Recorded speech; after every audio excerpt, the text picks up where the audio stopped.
afternoon, bub. So she's got a sore bum, which we've just got some new brushes that have helped with that. And I'm going to get their dinner ready. And it's time for tea time. Okay, Lily, hold on. Okay, so we'll get Zara's tea first and foremost. I'll get your tea first.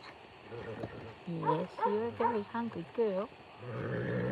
You're very hungry. Yes, you are. Good afternoon, bub. You ready? Let's hurry it up. Alright, let's go grab the dinner.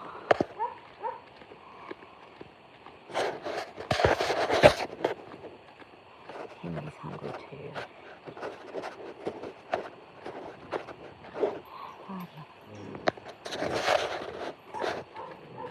Beautiful afternoon. It's warm, but it's not excessively hot. So I'm happy.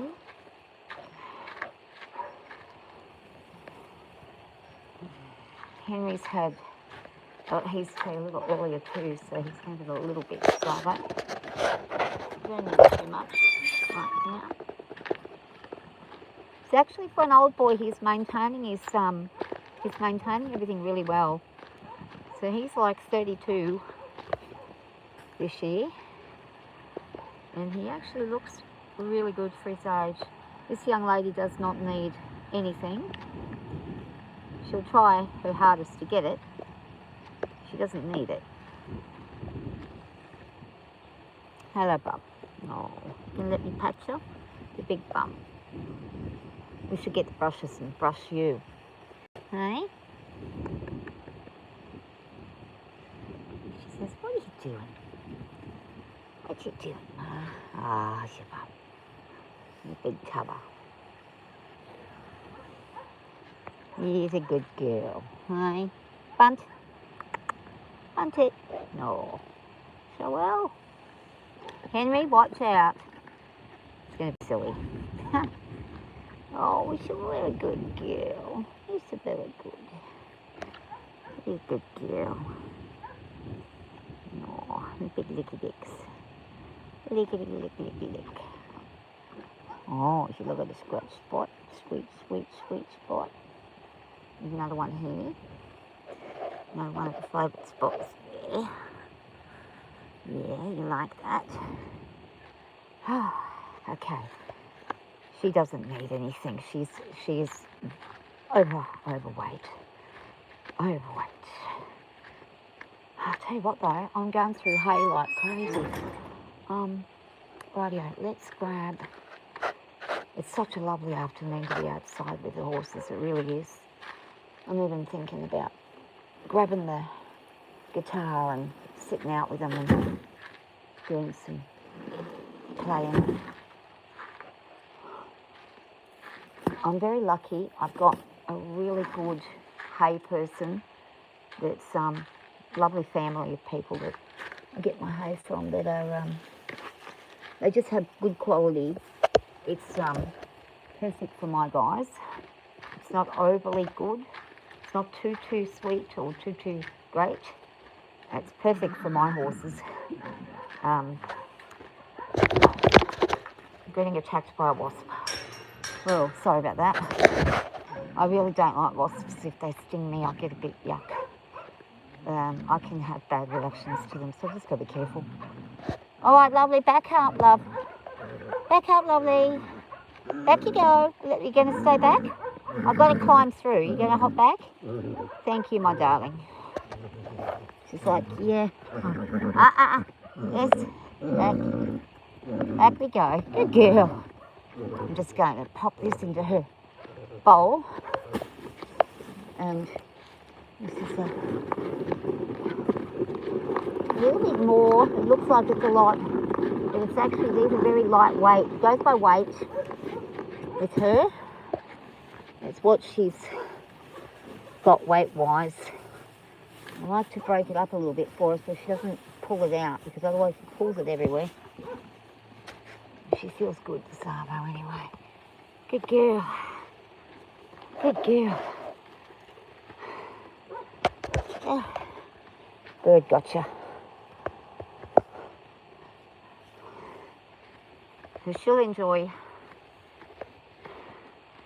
Actually, what we'll do, I'll move her over here a little, bit more this way, and I'll go and grab the other guys, and I'll stick you guys here for food.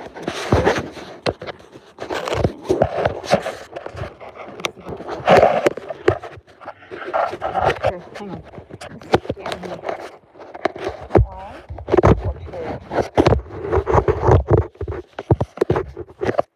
Hopefully, without.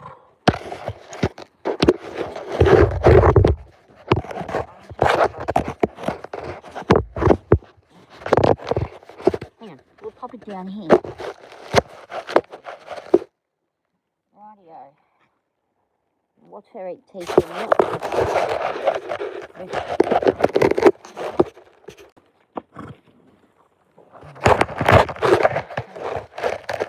Oh, not my day. There we go. I'll be back in a minute. You're pulling it straight back out, and this is why I buy expensive buckets. These buckets aren't cheap, and then you throw it everywhere. So, well, I'm a horse. What do you expect? I like eating off the ground. You get the best of the best of the best of everything, don't you?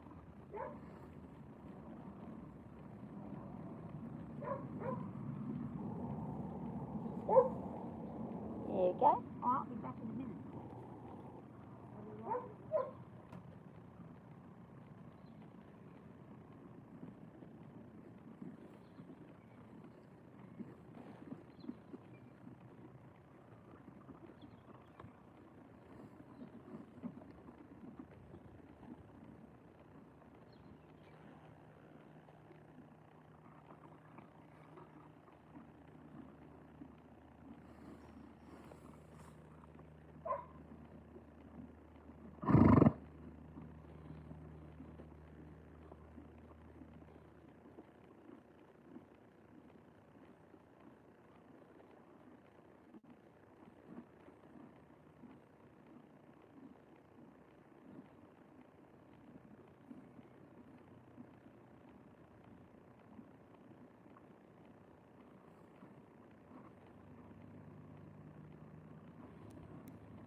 Gosh, you're throwing it out, and you're throwing it so far out that you won't be able to get it back without me helping you.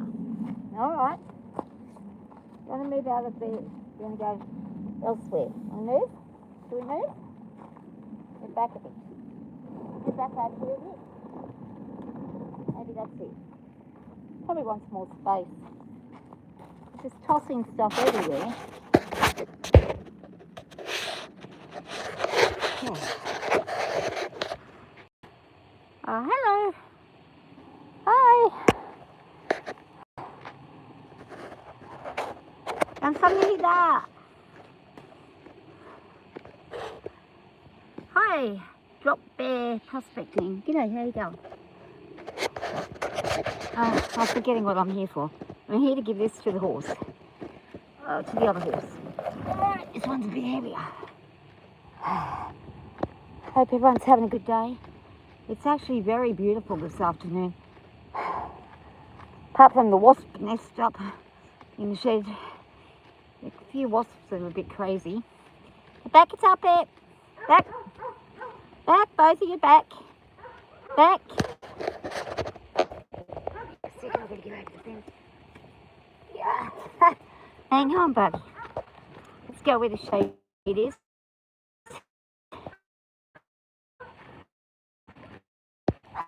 Now, because she's had All right, you ready? Because she's had, oh, watch out. And this is where you got to watch out.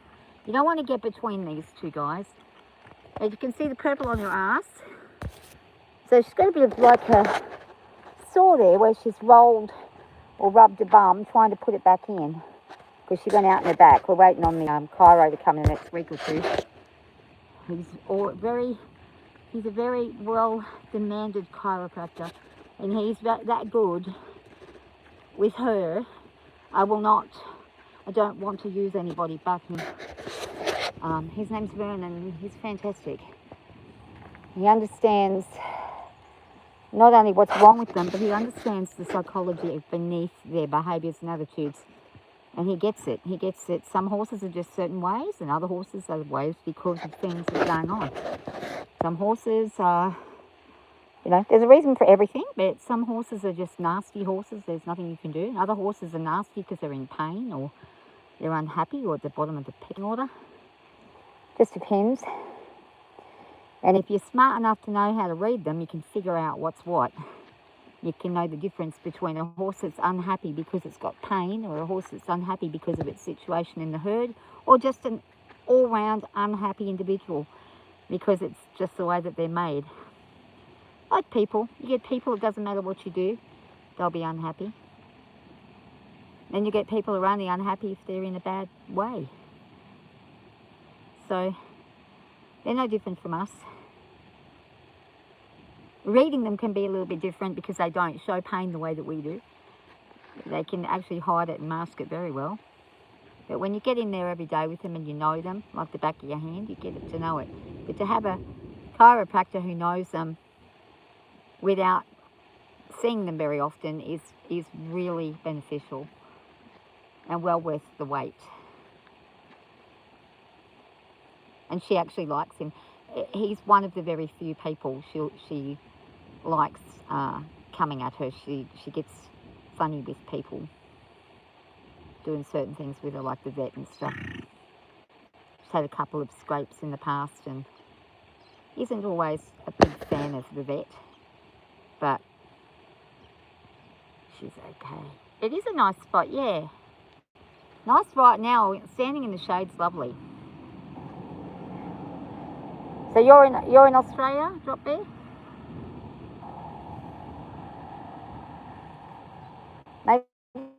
Maybe not. We've got lots of gold here. This place is riddled with gold. I actually found a nugget not too long ago down in the creek. It's all over the surface. Literally, the horses are treading on it every 5 minutes, moving gold dust around. It's everywhere. But it is a gold mining town, so it's been like it. Well, since creation, I suppose.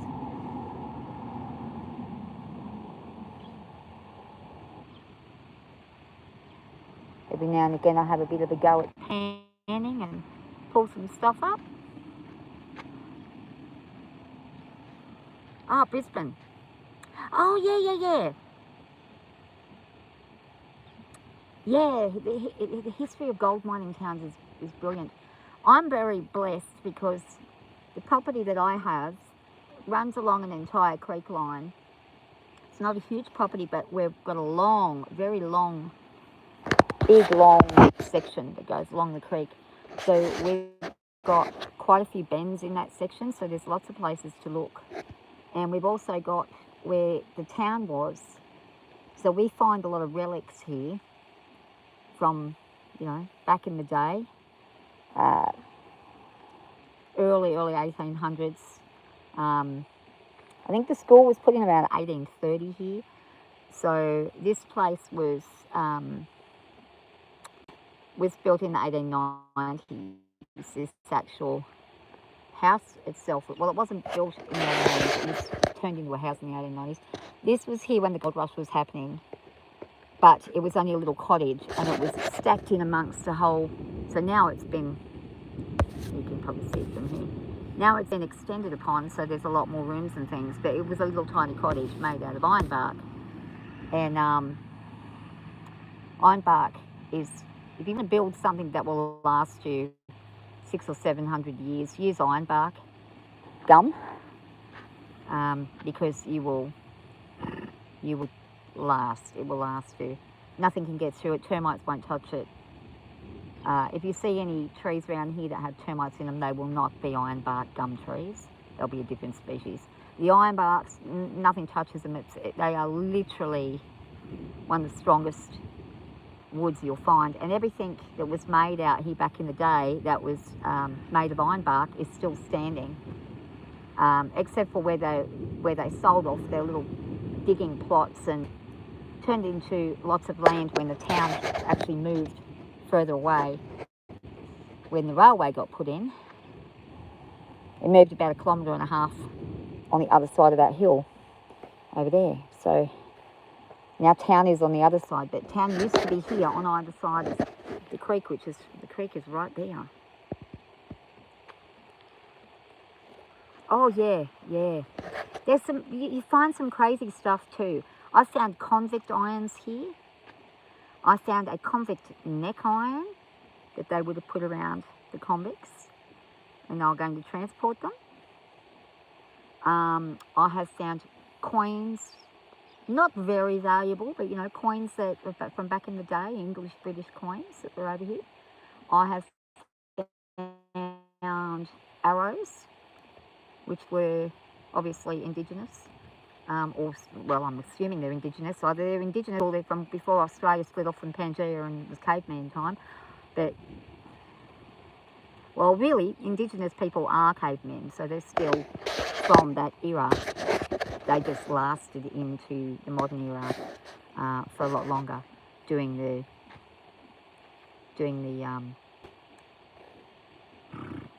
ancient lifestyle, as opposed to us who have sort of developed a bit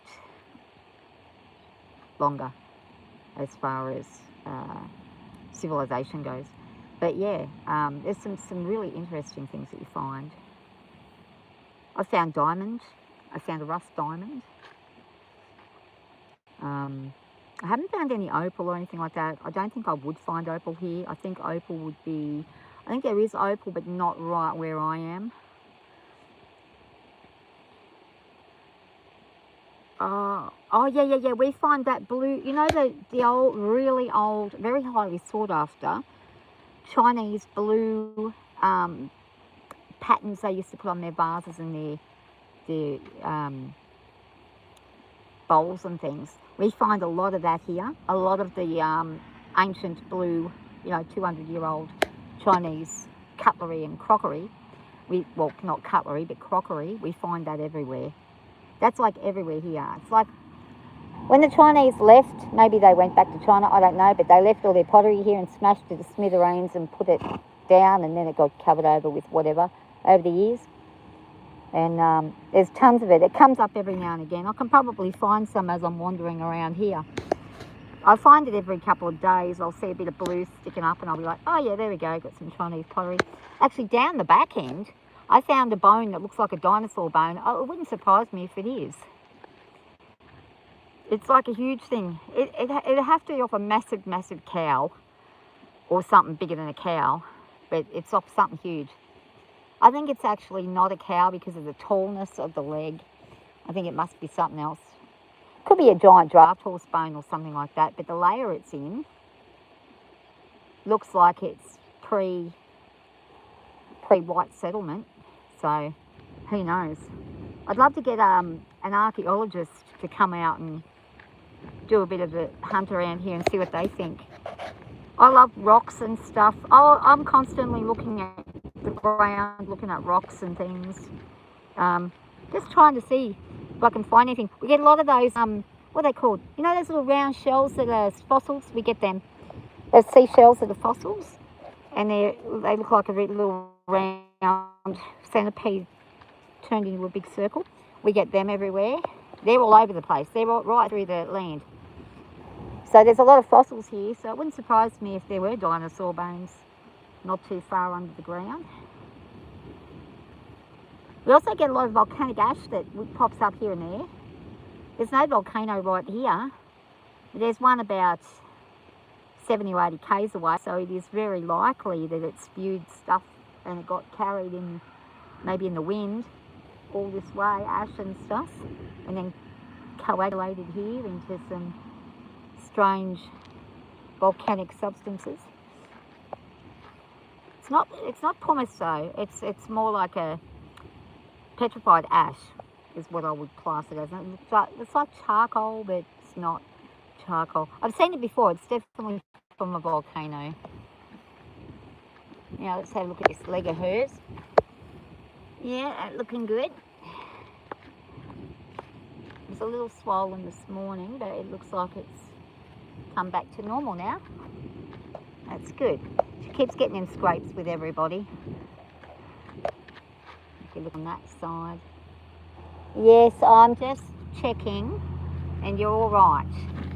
It's okay. Don't be cranky. Don't be a cranky girl. Let Mum give you a pat. Good girl. You too, buddy. Look at the dust coming out of this boy's backside. It's like shaking a rug. He's still got part winter coat. It's crazy. This year, he's taken forever to get rid of his winter coat.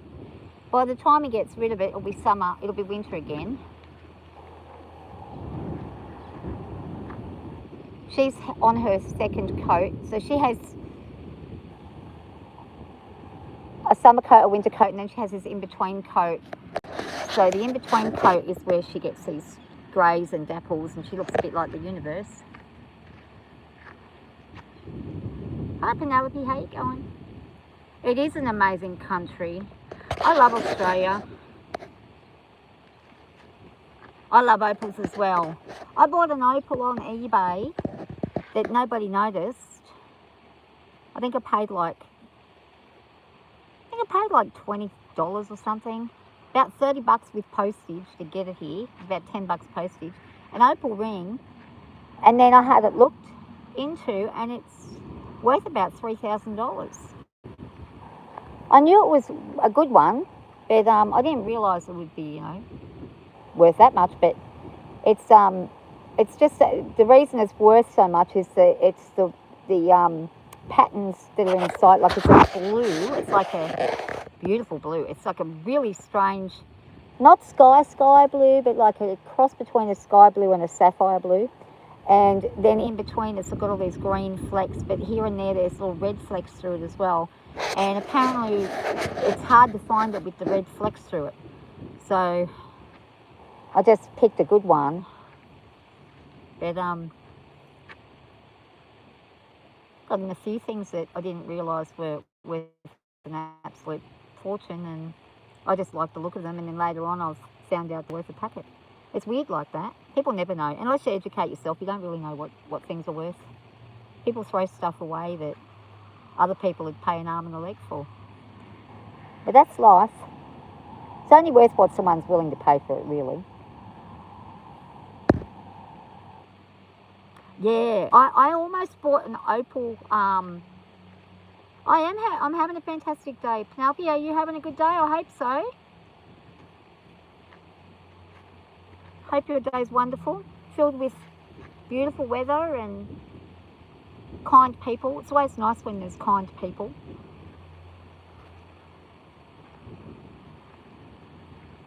And kind people and kind animals. I spend most of my time with animals, so when I do go around people, I like it when I meet really kind people. It's really nice, especially because you don't really see many people often. I've got a neighbour that's just across from me, but I don't see him a lot because we're on big properties, and his property is way huger than mine, but we're just that little bit too far away to be able to sing out to each other. If we drive past each other, we'll wave and say hi, but for the most part, you don't really talk to people out here. Unless a bushfire happens or a flood, then everybody gets together. But everyone's good to each other, so it's good.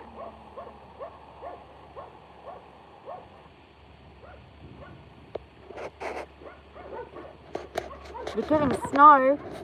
Whoa, how cold is it there? You're in Fahrenheit too, aren't you? I got told the other day, 32 degrees Fahrenheit is 0 degrees Celsius. A friend of mine who's in Kansas, one time they had snow. And it was like, did they have snow? I think they did, yeah. But even if they didn't have snow, it was like minus some ridiculous number, which worked out to be about minus something here. And I thought Kansas would be hot, but it was really cold in the winter. It's like Nevada, it's really cold in the desert in the winter. This is a bit like that. It's boiling hot in the day, but at night time it gets cold. I actually had to put on blankets last night, so it was cold, and the night before. They're having a nice dinner. 31. Oh, so it's just under freezing. It feels like 20. Oh, Pennsylvania. Where's Pennsylvania? Is that the middle? Is that in the middle? I know where, like, the only places I really know where they are, I know where Alaska is. I know where Kansas is. I know where the Carolinas are and Tennessee. I know where Florida is. And I know where, on the other side, where all the Hollywood people come from. Los Angeles, California and all that, Los Angeles and all that. Yeah, I know where all those places are, but that's about it. I don't know much about anywhere else. Oh, no, there's one other place, St. Louis. Where is that, St. Louis? That's the Midwest. Mr. Big Pipes, who plays banjo, is over there. He's in, what's the state called though? I'm trying to remember. I can't remember what it's called. Oh gosh. I have no idea. I'd know it if someone told me, but I can't pull it out of my head. I just know that it's kind of Midwesty, but up a little bit.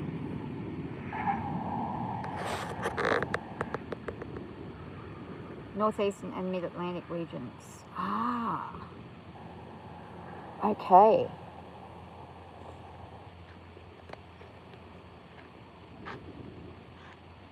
So do you get really hot in summer, or do you stay fairly cool? Like if you go to Canada, like I know people in Canada, and it's cooler in summer in Canada than it is like in America. But like in Australia, really, Tasmania is probably, if you want to go for cold weather, Tasmania or in the bottom end of Victoria is really where you've got to go. You can get cold up in Queensland, Gippsland and all that up there. That can get cold. I remember I went to Mount Tamborine and dug up some thunder eggs, and it was freezing cold, but we went in the middle of the winter and it was really cold. We went to the Glasshouse Mountains as well. I'll tell you where is cold. Tabulum's cold in winter. That's a bit of a country place. That's like out New South Wales, out far west, up the northwest and up. So if you go from Coffs Harbour, you could sort of go inland and slightly up near Armidale and stuff, and then there's Tabulums up there. And then there's, what's that other place? Tamworth.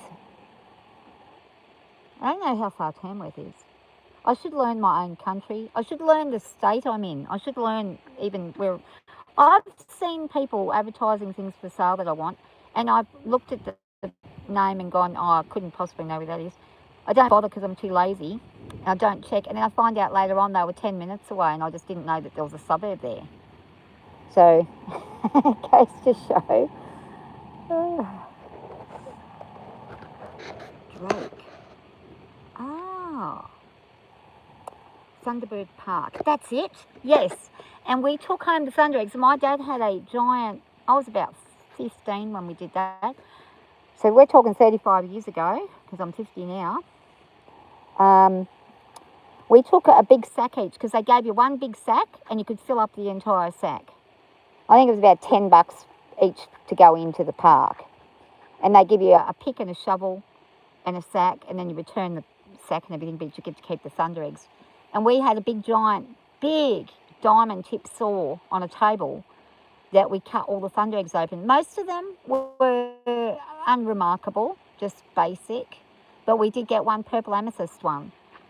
And they're the ones that are kind of more prized, people want. But they're pretty. They're pretty when you cut them open. Sometimes when you cut the thunder eggs open, there's not much in them. It's surprising. The bigger ones don't necessarily mean, and heavier doesn't necessarily mean it's going to be a real good one either. You've just got to really, it's like having a lucky dip. You just got to start cutting and hope for the best. And I know when Dad died, few years later, maybe 4 or 5 years later, there was still a whole bag and a half of thunder eggs that he didn't cut open. So I wonder what was in them. I don't know where they went. I think my uncle might have taken them. He probably did. Took pretty much everything. They're also out of the shed, so he probably took them. But that was fun going there. Glasshouse Mountains is beautiful. I enjoyed going up there too. I went and looked at the barrier reef, kind of, but didn't actually get to go and do the things I wanted to do on the barrier reef. I used to do a lot of skin diving and snorkeling all around Coffs Harbour because that's where I was there for 4 years of my life. And there's an island called Muttonbird Island, and I used to go and snorkel all around Muttonbird Island. There's little caves that you can go in. So if you hold your breath really well and you go under, you can get right up in the middle of underneath Muttonbird Island. People don't know about it, but the locals do. And you've got a good set of lungs on you. There's a lot you can see around there. Used to be a grey nurse shark. She used to come every year, same time of year, and she used to lay her eggs down the bottom of the marina. And you could go, and every year she'd be there in the same spot, quiet as anything, never harmed a soul. Don't know how old she was, but she had some years on her. Full of scars.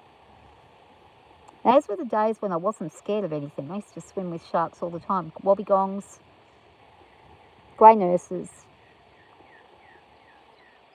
We also saw a lot of, we used to get a lot of turtles in there. Sea turtle. Octopuses were everywhere. Octopi. We found them everywhere. There's quite a lot of, considering Coffs Harbour didn't really have the cleanest water, but if you got a clear day, there was some really nice reefs out there. You go and snorkel. Used to go fishing. There was good fish in there, good fish around there, around the marina. You get a lot of flounder, a lot of bream.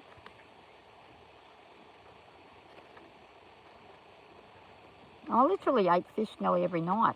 We hardly ever had meat. We mostly had fish, whatever we caught, and veggies. Yeah, have a good one. Drop bear. Hope you find something really good soon. Go find a huge, huge opal or a huge gold nugget.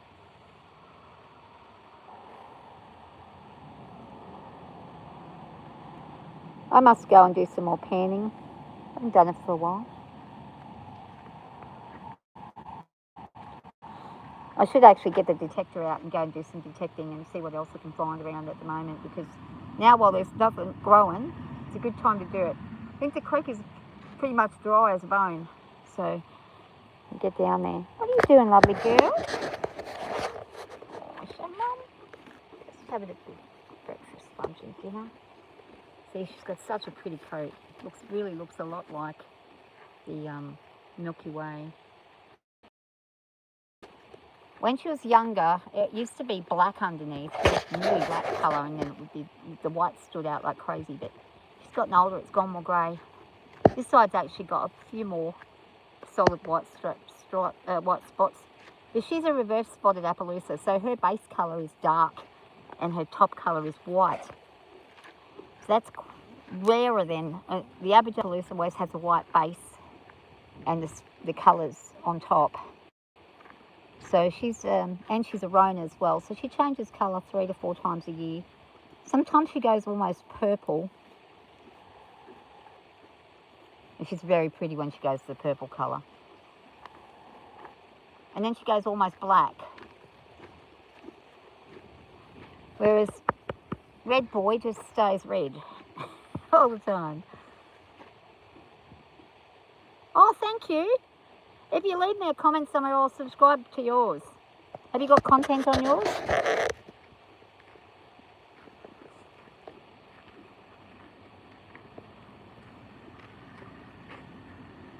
Must be the end of the day. School buses are going past. That's a special school bus by the look of it. Let's go see what Zara's up to. She's probably not finished her tea. Then in a minute I'm going to head off and go and do my karaoke on my other channel. So I've got a singing channel where I sing really badly and play piano really badly and play guitar really badly. Sometimes I do organ okay. Sometimes I play guitar on the top of the horse, on Ellie, the big brown girl, big gypsy. This girl won't let you near her with the guitar. She doesn't like it. She gets scared. You can stand next to her and play, but you can't get on her and play. She's like, hell no. Hello, you good girl. Good old Zara. You see these things here, they're called chestnuts. And they're, you can pull them off. She doesn't like it though, but you can pull them off when they get too big. Ellie likes having hers taken off. She'll come up to you and try and get you to take them off. But this girl's a bit more like, I'll keep my things on, thanks. It's like a hard nail thing. It's like a callus. Hers are getting a bit thick. They also get them underneath their feet. So they get them down. Let's see if I can find one on her. You got one on there? You're going to go off? She says, leave me alone. I'll leave it be for now. Hi, how you going, Bloodworm Jim? I do remember the name. Oh, it's, okay, CCG. Is that it?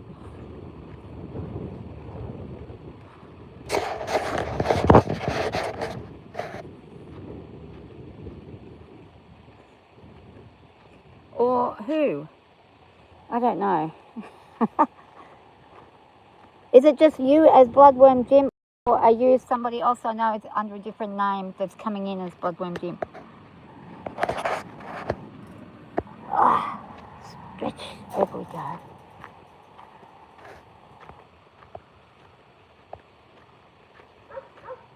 My voice? Oh no. It's a shocker. Ask the poor neighbours. Actually, no, they can't hear me, thank goodness. I live out in the middle of nowhere on a farm. I never get complaints, so it's good. But it's not because I'm good at what I do, it's because they can't hear what I do. Oh, these guys are going to go at it. He's actually in charge of her mostly, but she's realising now she can use her weight and size against him. He is older, slightly older than her, a couple of months. Actually, probably not even 2 months, probably a month and a half older. I did figure it out when he was born, and then I figured out when she was. She's October. She's about the 15th of October. And he is in July. So he is 2 months, yeah. He's 2 months because he's around the end of July.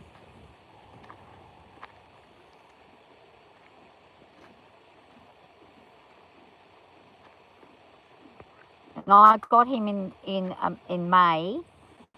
He was 10 months old, so that's how I knew how old he is.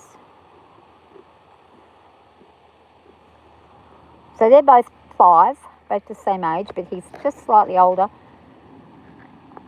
Oh, bless me. I get hay fever. It's not really the greatest getting hay fever when you've got horses, but it happens. My daughter who owns this girl here, Miss Ellie, she's actually allergic to horses a little bit. So when she comes and dotes on her, then she has to quickly go and wash every trace of the horse off. Otherwise she gets crook. She loves them, but yeah, they don't, a lot of people are allergic to horses actually. I'm glad I'm not allergic to them in that way, just allergic to what they eat sometimes.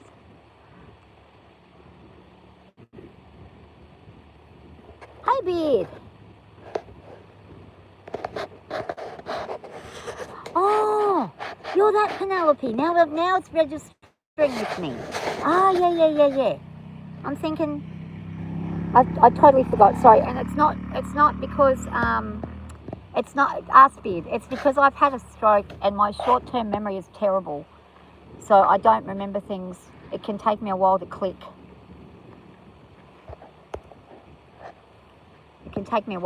So so it can be a little bit challenging for me. I don't forget who Beard is. I'll never forget who Beard is because we've talked so often and usually daily for the last couple of years or however long it's been. I don't even know how long it's been. It's been a while. It's been a fairly good while. It probably has been 2 years. I don't know. Has it? I don't even know. I have no concept of time.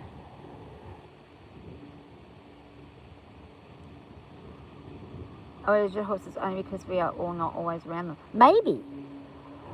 Yeah. Yeah, 2 years, yeah. It would be about 2 years. Beard is amazing. Yes, I happen to absolutely agree with you on that. Probably the most sensible fellow and knowledgeable fellow that I have met in a very, very long time. Very, very long time. So, yeah, he just knows everything. If you want to know something, if he doesn't know, he'll research it and find out all about it and let you know. I'm always asking questions, and he always seems to know the answer. And I get astounded.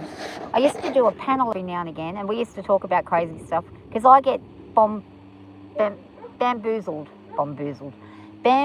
by the universe and the infinity symbol, which I should not have mentioned because now I've thought about it again. So I get funny about the infinity symbol and it freaks me out. And I don't know about you, but I freak out about space and time. When I start thinking about it, it gets too much and my head nearly explodes. And I need people who can tell me what I'm thinking about and what it actually is. So Beard often comes in handy when I've got questions about that. We talk about doing time machine, time travels, where would we go, and usually I'll say I'll go somewhere where I'll be dead as soon as I open the capsule.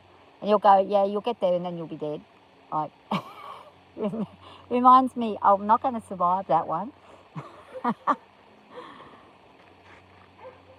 If I ever went to America, I would make a point to visit Beard for sure. That would be one person I would definitely visit. And then the other person I would definitely try to visit would be Mr. Big Pipes because I'd like to go and jam with him when he plays his banjo. I'd like to go and play piano with his banjo or organ. There's a few people I'd love to visit, but I don't think I'll ever get over there. It's too far, and I'm scared of everything.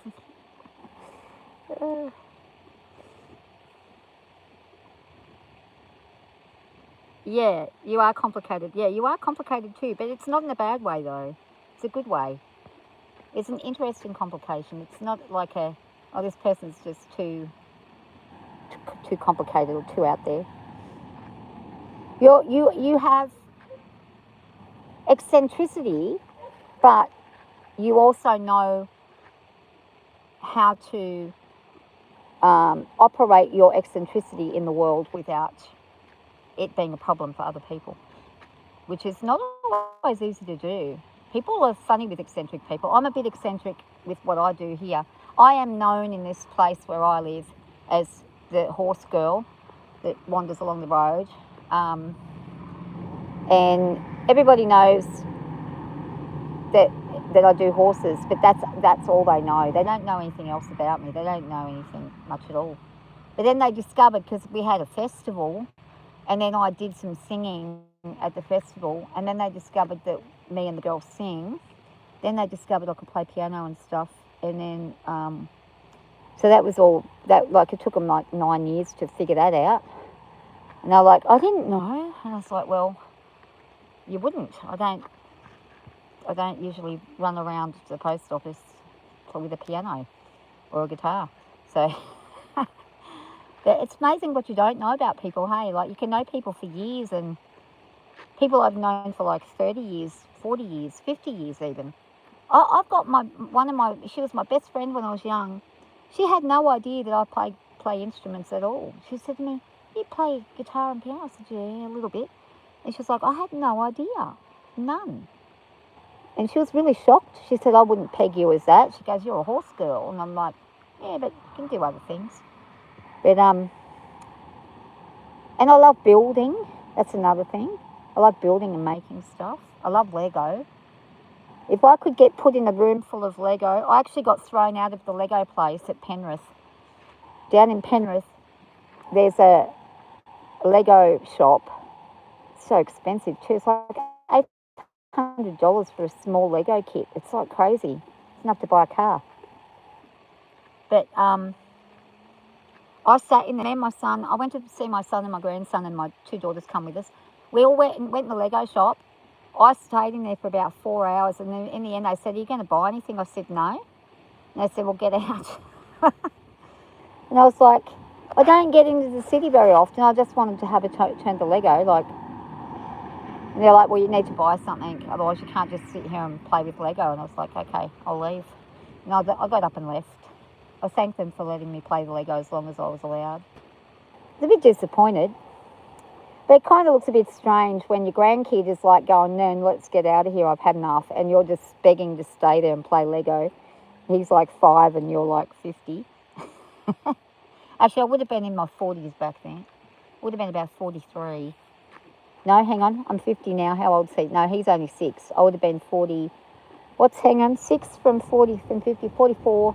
I would have been 45, 46, 47, 47, 48 maybe. I think he was about 4. I don't even know when I went there. Oh, I'm rambling on. Infinity is what concept because it's infinite. Yeah. Well, yeah. Infinity is bizarre. I can't handle it. Yeah, it's pretty crazy. There was another fella who used to come on and talk with us as well, but I've lost contact with him. Green. I can't remember what's his name. Greenleaf. Green. Oh, Beard. Do you remember what his name was? He used to come on and chat with us when we used to do the Infinity and stuff. He's the one who disappeared and then lost like several hours and then was transported like 200 kilometres from where he lived. And he didn't know how he got there. And then had to ride a push bike home. Oh, Green somebody. Gosh, I see, this is the thing. I haven't seen him for so long I can't remember who he is. I don't remember who people are anymore, but oh, Beard. I saw Crazy Cat the other day and said hi. It was great to see him. I was really pleased to hear from him.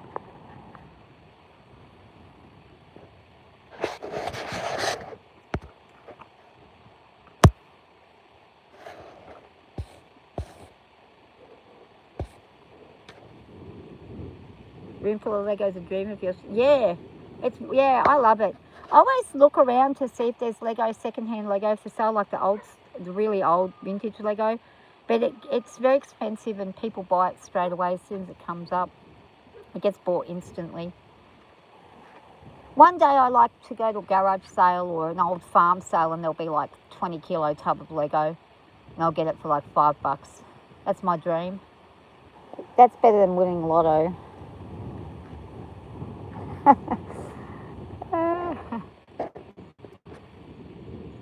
Green Wave, that's it. Yeah, Green Wave. You act as my, yeah. Oh no, you got a good memory though. You got a great memory. A lot better than mine. You're lucky I remember anything at all. I almost didn't know who Fanny was. I couldn't remember what her name was for a second, and then I'm like, oh, it's Fanny. And then I read up the top, and you'd written something about Fanny, and I was like, oh yeah, it is Fanny. Thank God I got that right. I didn't know Banjo's name the other day, my dog. I stood there and I'm like, hey you, come here. And he's looking at me like, what? What's wrong with you? Because he likes you to call his name.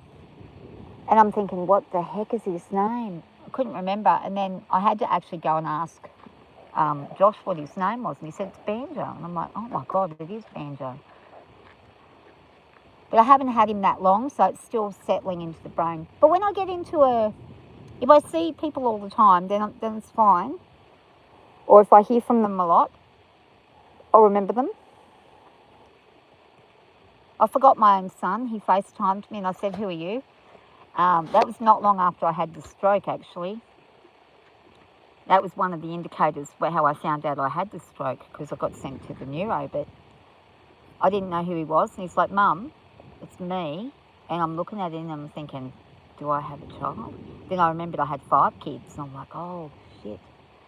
So it can do some stuff to you. You can get better. You just learn how to make your memory work in a different way. So I'm kind of trying to find ways to get around the short-term losses. Like, I've remembered all the shit I don't want to remember, but the good stuff of, like, nowadays, it can be difficult to know. Yeah, let me tip you, baby leggy. Perfect little foot. Perfect little foot. Oh, you're a good boy. Whoop, I'm not getting near her. She's getting... She will literally accidentally bowl me over to get to him. Else. And you've got a cat head on your face.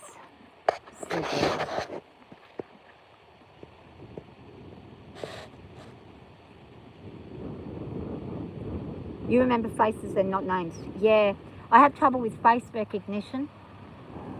I really don't recognise Beard once he took his beard off. I was like, hang on, who's that? But then he spoke and I knew it was definitely him. But I'm not good with either, recognising faces or remembering names. When I was younger, you could tell me your name and 6 months later I might not have seen you for 6 months and I've only ever heard your name once and I've only ever seen you once and I'll know who you were. But now, nah. My brother, interesting fun fact here, knew everybody in Coffs Harbour's number plate. He memorised every single person's number plate, literally back in the 1980s. Coffs Harbour was, I mean, not every single person, but, you know, everyone from our neighbourhoods and anybody he met. Once he met you, he knew your number plate. And exactly, he could rattle off your number plate, what make and model your car was and what colour it was. He just had a photographic memory. Only number plates. It's stupid. I used to say to him, that's useless unless you become a police officer and you want to remember every number plate so that if somebody describes a car, you might be able to know exactly who it is straight away. I don't know what his memory's like now. Probably still good. Actually, come think of it, I haven't heard from him for a very long time. Oh, look at this girl. She's just so cranky. Look at her. She says, I'm going to boss you around. Ellie! Oh, you are nasty. Nasty girl. Oh, do you ride, dear? Once you get the beard back, it'll be... I like you without the beard. The beard's good. I think you look younger without the beard. Well, everybody without a beard looks younger. We can see more of you without the beard. You have you've got a good face. You shouldn't hide it behind a beard. If I had a face like that, I wouldn't wear a beard. I'd leave my face out in the open. A lot of men hide behind beards because they don't have like the best looking shaped faces, but it's silly because if a woman likes them, they'll like them regardless anyway. It's not about what they look like. With me, if I'm with a guy and I'm in love with a guy, it doesn't matter what he looks like. I think he's the most beautiful man on the planet. But the second that I no longer like him or he's nasty or mean, he looks like the ugliest bastard I've ever seen. That's just how it comes for me. I don't pay much attention to physical attributes as much as I do to the way people treat people. I think that's more important. Now I just stay by myself. I'm happy to be a old granny. More freedom by yourself too. Not that I do anything. I don't do anything, but you don't have to worry about upsetting anybody else or making anybody else, you know, on edge or upset or anything. Are you flicking your tail for, young lady? I can't see any flies. Oh, you're riding the summer and warmer weather. Have you got horses?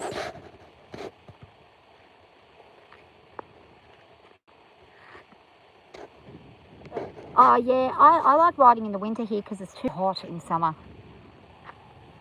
I used to go, there's a place about 4 hours away from, or 3 hours away from here, where they have, you go riding, trekking through the snow. She's got big Clydesdales. I'm actually going to see if she's still there. She might have sold up and gone though. I think COVID might have killed her off. But I went up there for my wedding anniversary and we went riding in the snow on these. I got given one that she hadn't even tried. She said to me, oh, I'll put you on him. And because I told her I've got my own horses, and she's like, well, why are you here? And I said, well, I like to challenge myself and try different horses. I go and ride my friends' horses here and there, and I get people that go, can you come and try this horse and see if it's any good? I'll jump on pretty much anything once and figure it out. And if it's no good, then I won't get on it again. But I enjoyed riding in the snow. That was lovely. But heat-wise, if you ride out here, you've got to get up and you've got to go to crack of dawn, especially now, like because I'm getting older. 10 years ago, I could ride during the entire summer, but now I can't. I've got to be done by about 8:30, 9 o'clock in the morning at the absolute latest. So what I will do though, when she's finished her tea, which I think she's just about done, I might actually pop a saddle on her and give her a little 5-minute workout because I didn't ride her yesterday. And when I rode it a couple of days ago, it was too hot and I nearly fainted. So I had to get off. And I actually collapsed under the tree here afterwards. It was pretty scary. Are you finished? You done? She says, no, not know yet. I don't know if she's done or not. Hold that thought. Okay. I'll be back in a minute.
Oh, okay, I found it. I found my thing that I can put on the stand so I can be hands-free with her for a minute. I'm just going to pop my old baby saddle that I used to use all the time. It's a kid's saddle. I got it for $100 brand spanking new on eBay years ago. Oh, probably, I've had her for 10 years. It would have been a year after I got it, so 9 years ago I got it. And it's still the best saddle. Oh yeah, it's really bad. There's no insects here at all. You might one day, yeah. You might definitely one day. Yeah, yeah. How many kids have you got? I had 5. So I had 20 years without horses. And I hated it. I wouldn't even go and I wouldn't go if I knew there was a horse paddock anywhere, I'd avoid it because I couldn't be near them because it was too heartbreaking. I am so into them that if I can't be around them, I'd rather never see them. I can't cope with it. It took me years and years. I literally had to go and work and then be able to save up enough to buy. And now I've got the farm, so. But it was a bit of a journey. First I bought a block of land, a couple of acres, vacant lot, and then I bought a house in town and I renovated that, sold that to my girls, and then I bought this. So I was very lucky though, because I bought when it was so cheap. It's very hard for people now to get into the market. My son, he earns a fortune. He earns a lot more than I ever did when I was younger. But he can't get into the market. It's too expensive. They want $1 million for a crappy house. It's just too much money. Even if you're on $200,000 a year, it's too much money. Like, people go, oh, well, you're on $200,000 a year, but you pay $100,000 in tax, and then what's left, you got to pay for everything that you're doing, like daycare and stuff. That's 30 grand. Then you're down to 70 grand, and then you got family of 5. You don't live very well on $70,000 with a family of 5 people in Australia. It's terrible because all these poor buggers work really hard and they get nowhere. And the government needs to step in and help everybody, I think. It's not fair. It'll happen for you though, Penelope, it will. 2 kids, 2 dogs and 2 cats. Oh, you're like me. I'm an animal lover. At one stage I had 7 cats. I lost 2, then I had 5, and now I've only got 4. I lost another one not too long ago. Actually, I lost 2. I lost Sayuri and then I lost Simba. But, and I've got 3 dogs now. I had 3, actually I had 4 before, and then I lost Murphy. He was 17 and he passed away. He was a little silky. And I had Carver, who was a Kelpie Cross cattle dog. Okay, am I back again? I don't know if I'm here or not. Nah, my phone's alive. I've just tried to fix it. I really am a perfect pet parent, tolerant and kind. Yeah. Yeah, you are. You're very tolerant and kind. Nina was lucky.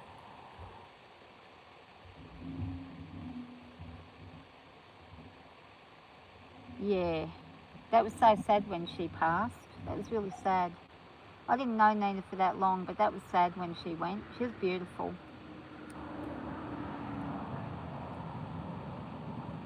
I remember when, oh my God, what's her name? Her dog passed away. It was terrible. She's the one she's always on Aubrey's channel now. Oh, she used to be on here. Oh gosh, I don't know what her name is.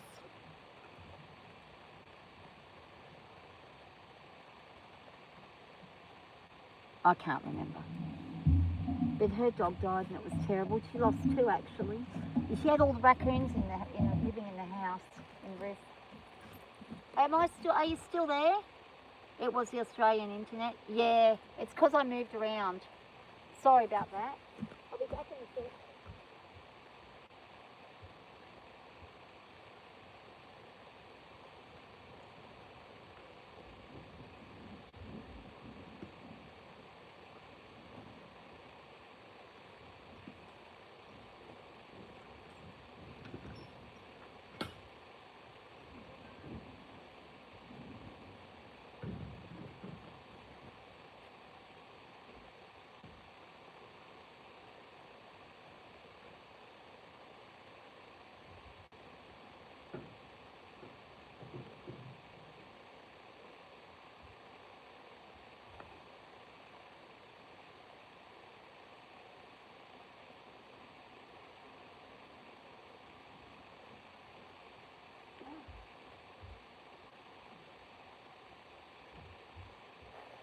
happy that I'm using this little saddle because it's very lightweight. And it's not hard for her to carry me in this, especially when I've put on a bit of weight because I've been sitting around doing not much at all. Hang on, let's go. Hang on, I'll turn this way. I'll go in here. Hang on, it'll disconnect for a second probably. I'll try and see if I can get this to where it's going to be in the shade. You can watch what I'm doing with her. If she'll let me catch her.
Rightio. I've got her. I'll just turn this screen around so I can see and read what you're saying. Try and keep up with you. Feels like when you lost pets and their family. Yeah.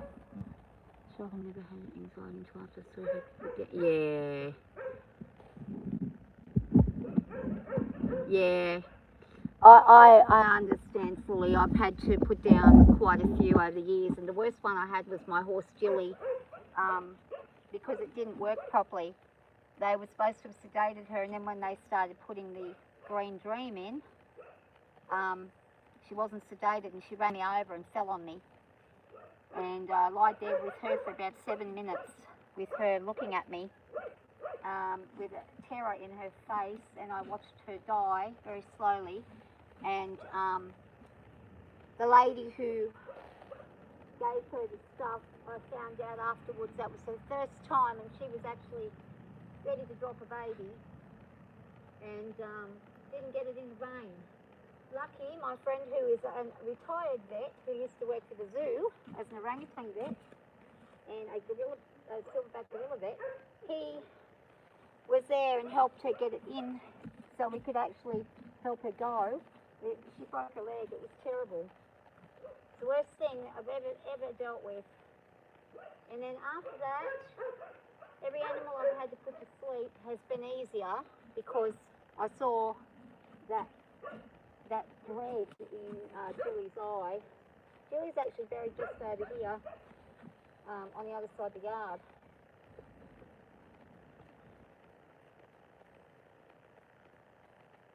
Hang on, love. Little bits, scrappy bits all fallen everywhere. But some of them are, so you're not freaking out. I don't think you'll freak out, but you might. Who knows?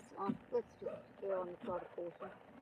I might freak out and think it's a spider on me, yeah? More likely that than the other way around. So yes, Mum, you're the one who'll freak out. Right, now, let's get this one up.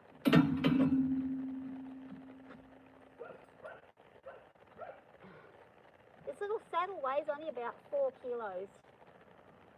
My other one's 12 kilos with all the gear. So this is light as a feather for her. Makes a big difference. Especially when she's put weight on and I've put weight on. Makes a huge difference.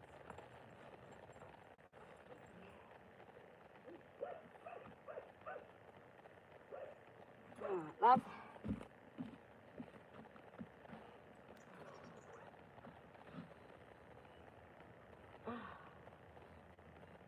I haven't ridden Ellie for weeks now. She's got to see the chiro before I can ride her. She's lame at the moment. She's got wrong. Her SI is out, which is the back of her rear end.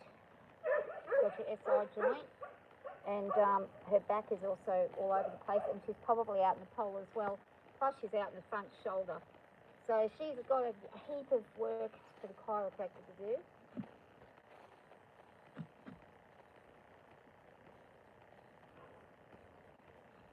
Good girl, I'm sorry though. You're just puffing out a bit. You'll have to go round for a run. Just pop her on a round run out. Let her go and blow that air out of her belly, because she's blowing it up. And it doesn't need to be. She's puffing herself out. She does that, mares do that. Well, so do geldings, but mares are, in particular, great at puffing their bellies out. Now, if you watch her, she knows exactly what she's got to do, so she knows what I'm going to ask her to do. What I will do, I'll clean up her poop. Other way, good girl. I'll just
so we'll avoid that area.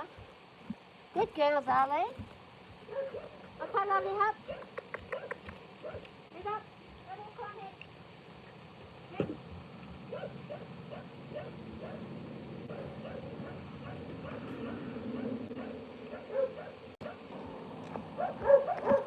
It's a shame you don't live in Australia. Now, here I would get you over here and get you out riding these guys. I love people coming riding. No one ever wants to. I put an ad in the paper with her. Anybody want to ride a horse? It costs you nothing. If you don't know how to ride, I'll teach you. It's free. Nobody responded except one lady. She's been coming for 2 years now. And, just over a year. I'm so grateful for her coming, because she's learned heaps too. She's very grateful too for the horses, but I'm grateful to her for coming and up it. Hang on a sec, I'll grab my thing. I'll get her to just do a little bit of stretching before I do the girth back up. Yep. Girl.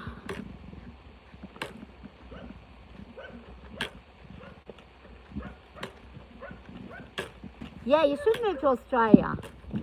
Move out here. Yep.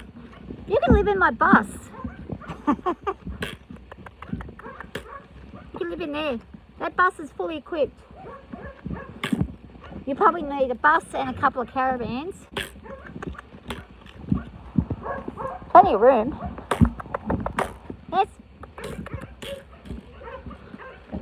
All right, lovely. Trot up. Yep. Trot up. Girl. Trot up. Decanter. Hop. Hop. Good girl.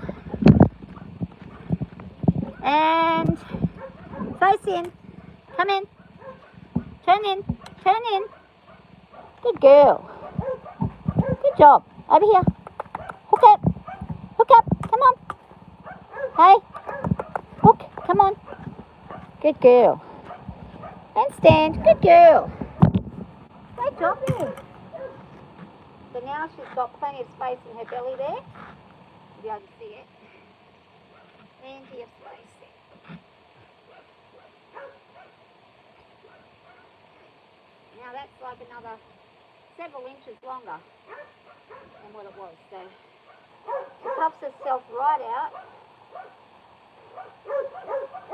And she's still puffing, so she might need that little bit. But what we'll do, give her a stretch. Down. Stretch. Down. Good. Yeah. And up. Yeah. Good girl. This side. Up. Good girl. Down. And up. And forward. Lovely. Good stretch. Now take your bum.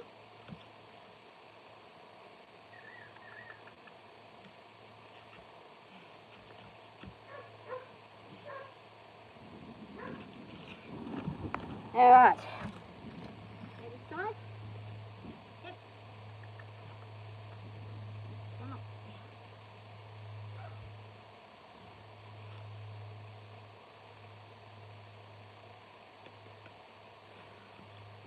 Good girl. All right, she's good. I'll just get her to trot around for a minute.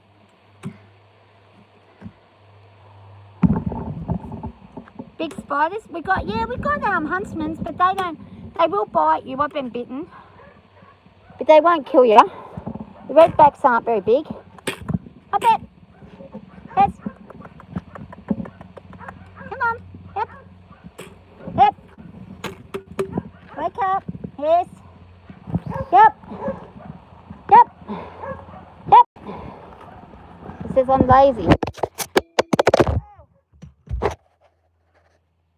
Sorry about that. My phone came off.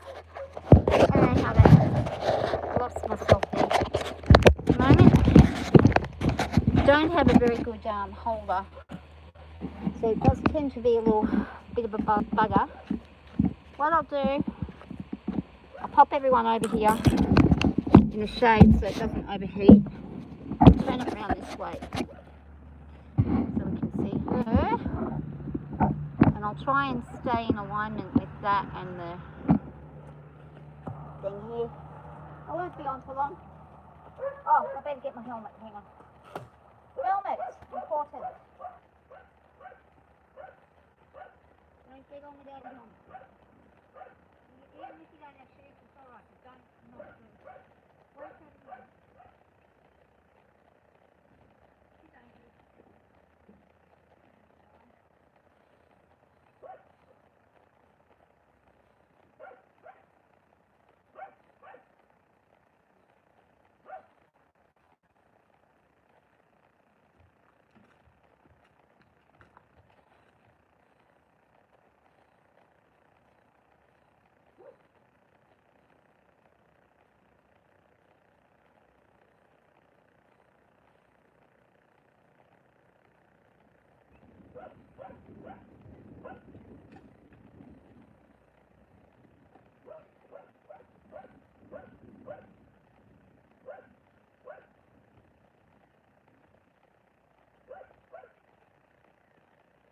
Don't let me forget where I put my glasses.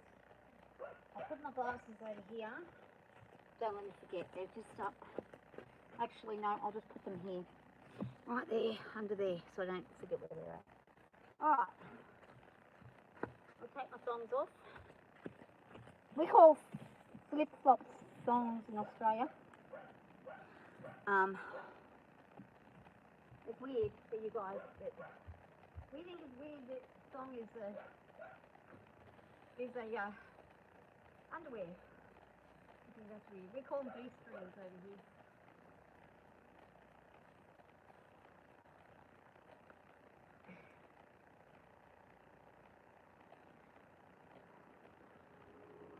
Hang on, wrong foot. Can't get the foot, can't get it right, can't get it in. Got it in. Alright. I got on. Barefoot. I'll be back in a minute.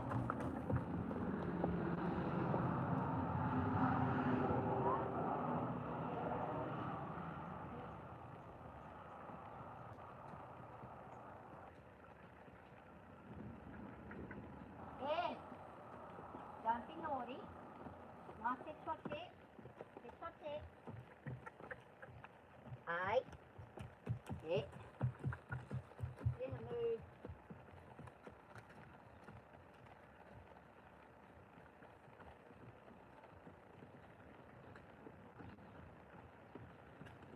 Yep. She's in a bit of a mood right now.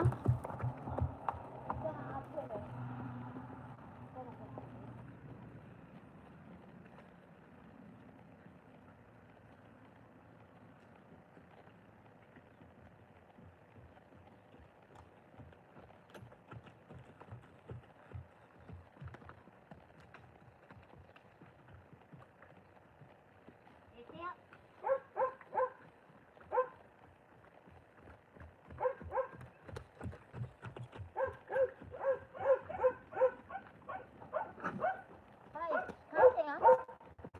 Right? A lot of dust here.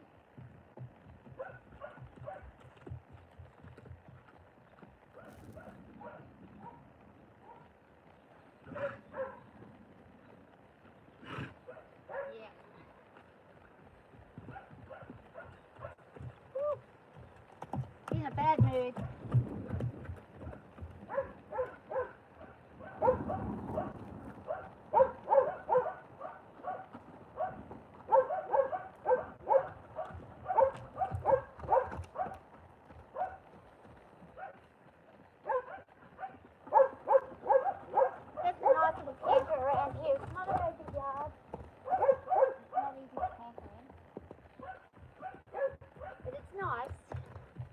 Enough. I can change this big horse in here.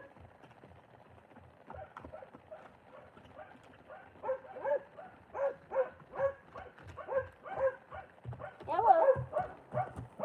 Yeah, thank you. And okay.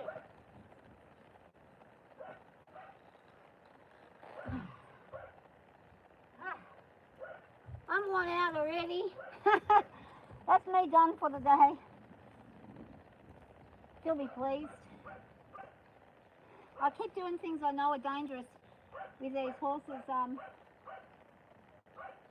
Beard might have told you, but he might not have, I don't know, but I had a really bad accident not too long ago. About a year ago, just over a year.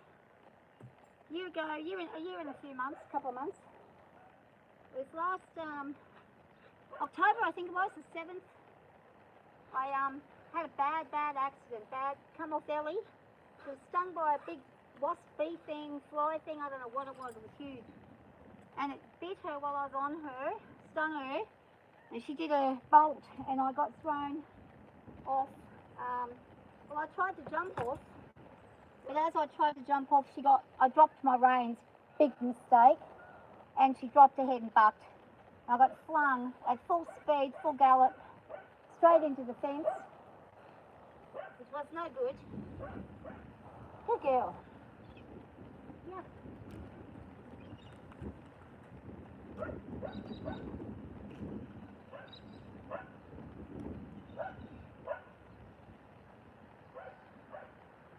Drop your face. Drop it down. You're being silly. And no, you're not coming out just before you stay tonight. So get into your groove. Shouldn't have thrown your food around, eh? Silly girl. So yeah, that's it. Now I'm covered in hair and dust. I look like I've rolled in the dirt myself. She's going to roll in the dirt herself, I think, in a minute. Hold on a sec. So yeah, that was a very quick little canter around. But it was good because she actually cantered for me.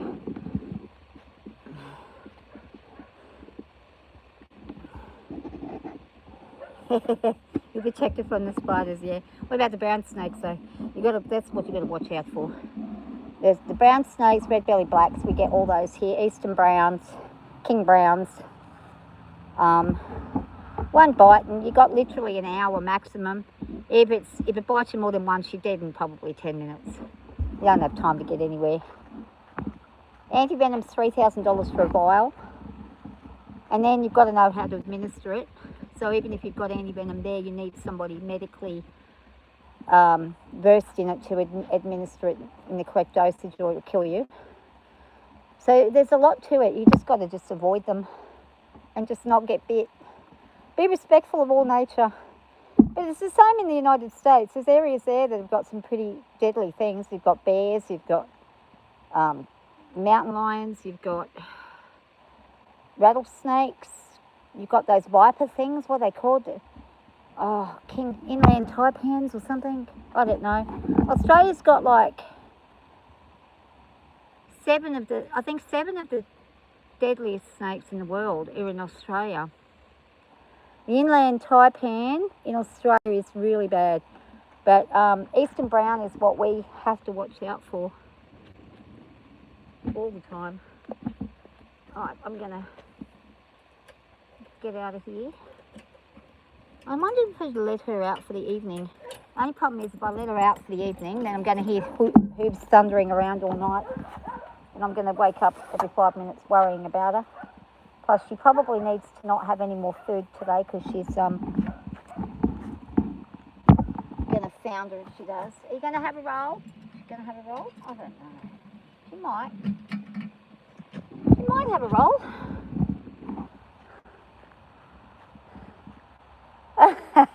I've ridden cows and bulls, but let me tell you something. I actually bought a bull. I bought it here. It stayed in the round yard for 2 weeks, and then I resold it to a farmer where he could breed with it. I bought an Angus bull calf, a little black fella, and I was going to break him in and ride him, but he was just, Anguses aren't cut out for it. There's a certain type of cow that you need to do for riding. Angus bulls are not that. And because there were female cattle next door, he was very aggressive because he was just coming into the 12 months when he was just starting to mature. And he started, you couldn't get in the round yard. He would just attack you. So I sold him off to a farmer who had a whole paddock full of ladies and needed a little mini Angus bull calf. So off he went. He's now got hundreds of offspring. He lives the life he wanted. Never got to ride him. But I used to ride bulls when I was a kid, and cows and donkeys and everything. I'd ride anything that I could. I'd get on sheep. Oh man, I was crazy. Anything that moved. I remember these people when I was about 4, they had a Great Dane. I used to ride that. I used to jump on the Great Dane's back. I wasn't a heavy kid. Didn't hurt the dog. It would have bit me if it overthird it. But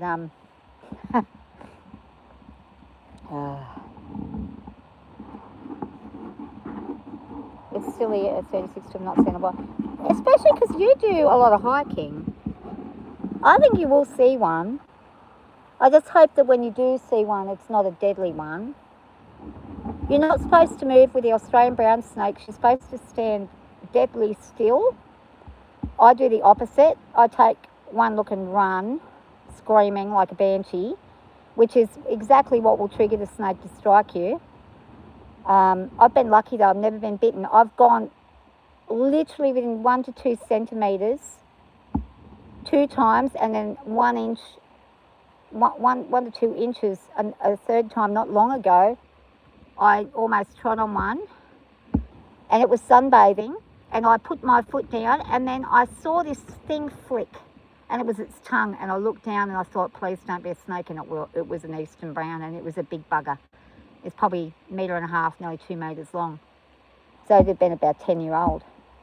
And yeah, that was pretty scary. And I just legged it. It didn't get me, but it raised itself up. As soon as I started running, it raised itself straight up, ready to go in the strike pose. So I just got out of there in time. If I had taken my time, he might have bit me. I think the only thing that saved me was he was a bit sun drunk and he was still a bit woozy from the heat. It was the middle of the day. Had it been when he was a bit more restless and colder, coming out to get to the heat, I think I would have been struck for sure. They'll chase you too. I got chased by a red belly snake, but well, it wasn't red belly black. It was a yellow belly black while I was riding her, and usually she's an Arab, so she likes to bolt. Well, this day I'm like riding along, and then I see the thing. It raised itself off the ground straight away, and I thought, my God, and it had the yellow belly, and I thought, oh my God, it's a eastern brown with a gold belly. But it wasn't. It was a black snake with a yellow belly. But it chased us. It chased us for about 3 or 4 seconds. She legged it off. She took off like a rocket. Thank God she could bolt, and she took off, and we bolted right up the hill. The only time I've ever asked her to bolt, like full-on gallop. I canter all the time, but not gallop. And I made her gallop as fast as she could go. And she did. She did it for me. But I don't think she did it because she was scared of the snake. I think she just did it because I don't usually have to kick this horse. You never have to kick her. You just ask her with a little, push with your seat, or you can just squeeze your knees and she'll go. Especially when you're out and about, you never have to ask her to walk. She'll just go wherever you want. Asking her to stop is what you've got to work on. But she was like, whoosh, straight up the hill. I must have went up the hill in about 4 seconds. And when we stopped and I looked around, I couldn't see it. It was gone. But as we were going, I turned back I was kicking her to go, and he was raised up, and then he just comes straight down and starts slithering straight towards us, and off we went. I've had many a snake encounter here. I must have said, over the last probably 11 years, I've probably seen about 40, 50 snakes just here on this property, and probably another 20 or 30 while I've been out in the bush on rides and stuff. They like it here because there's chicken food and hay, there's rats and mice, so they actually do a good job killing everything for me, so I don't have to do it myself. It's good how nature works. Oh. Yeah, she is. Yeah. Welcome. How you doing?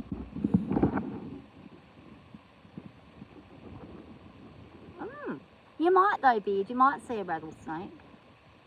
I was expecting when you were on one of the hikes not long ago, when it was just before it turned to winter, and you was hiking, and it was really pretty. There was some kind of river dam thing, lake thing.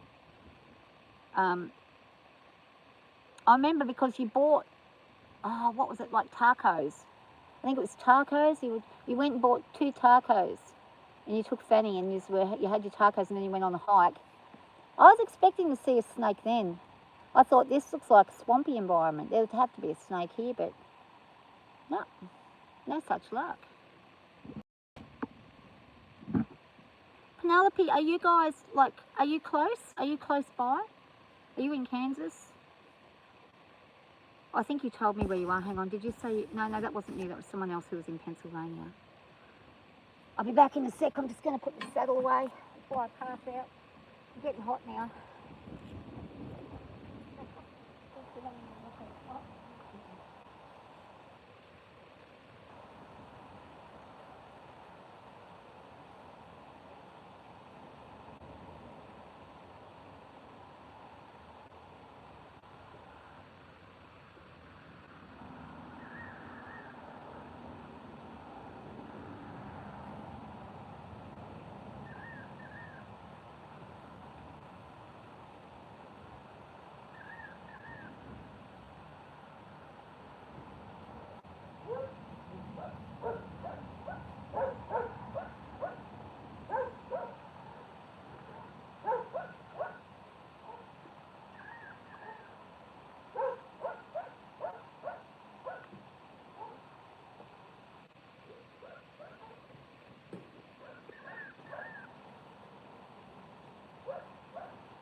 You're not going to roll, or you are going to roll? You're going to roll? If you're going to roll, do it now.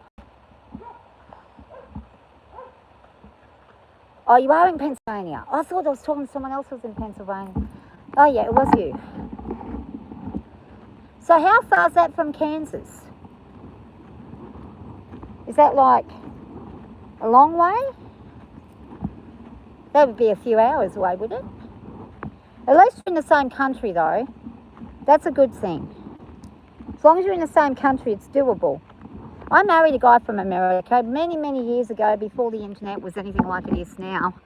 We met online way back when there was a thing called Yahoo Chat.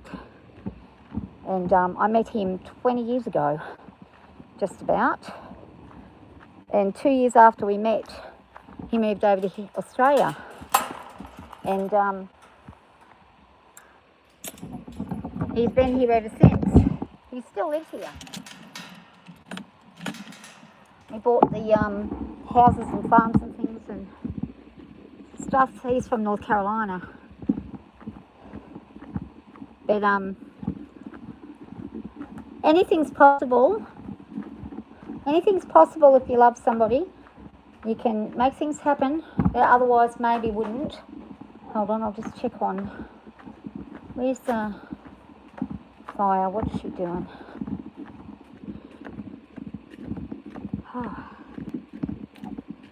Just do that little 5 minutes of riding has buggered me. Getting old.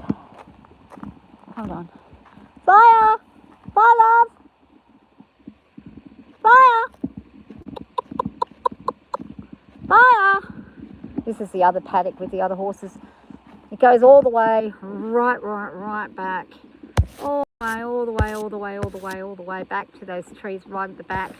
It's about 300 metres away.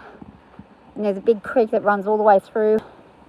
And we've got the quad bike track down there, which I'll have to dip some footage of that one time, doing the quad biking down there. I've made a really good track. I love it. It's so fun. I just started quad biking after I came off Ellie. I thought I'll get onto something else that's a little bit, at least a quad bike. I can press a kill switch if I want to stop it. And you can still die on quad bikes. A man died the other day down the road on his quad bike, farmer, he's in his 50s. Flipped the quad on himself and just crushed himself. Very sad.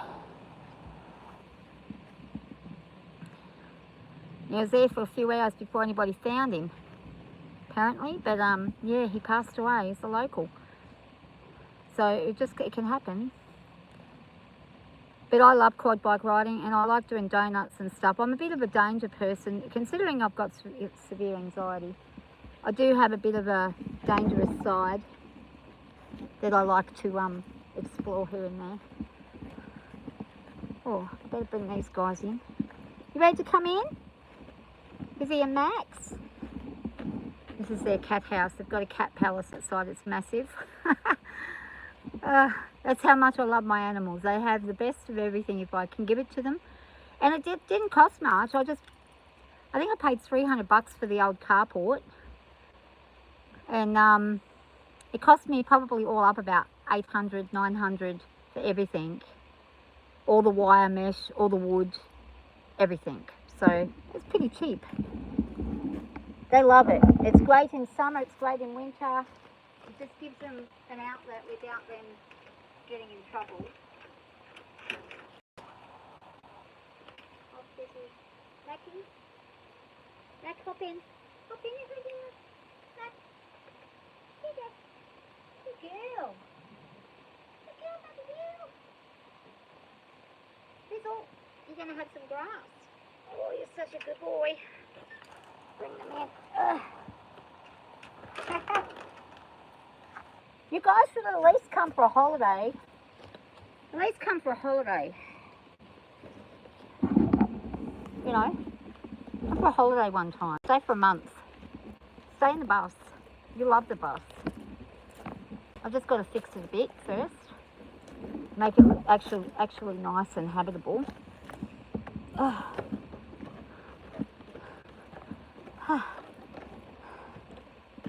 I'm tired. Yeah, they're beautiful. I love my cats. Cats are a lot of dogs. There's a lot of cat people, and then there's dog people. There's people who love cats, people who love dogs. I don't discriminate with any of my animals. I love my cats, dogs, horses, goats, chickens, all the same. If I lose one of them, it's no different which one it is.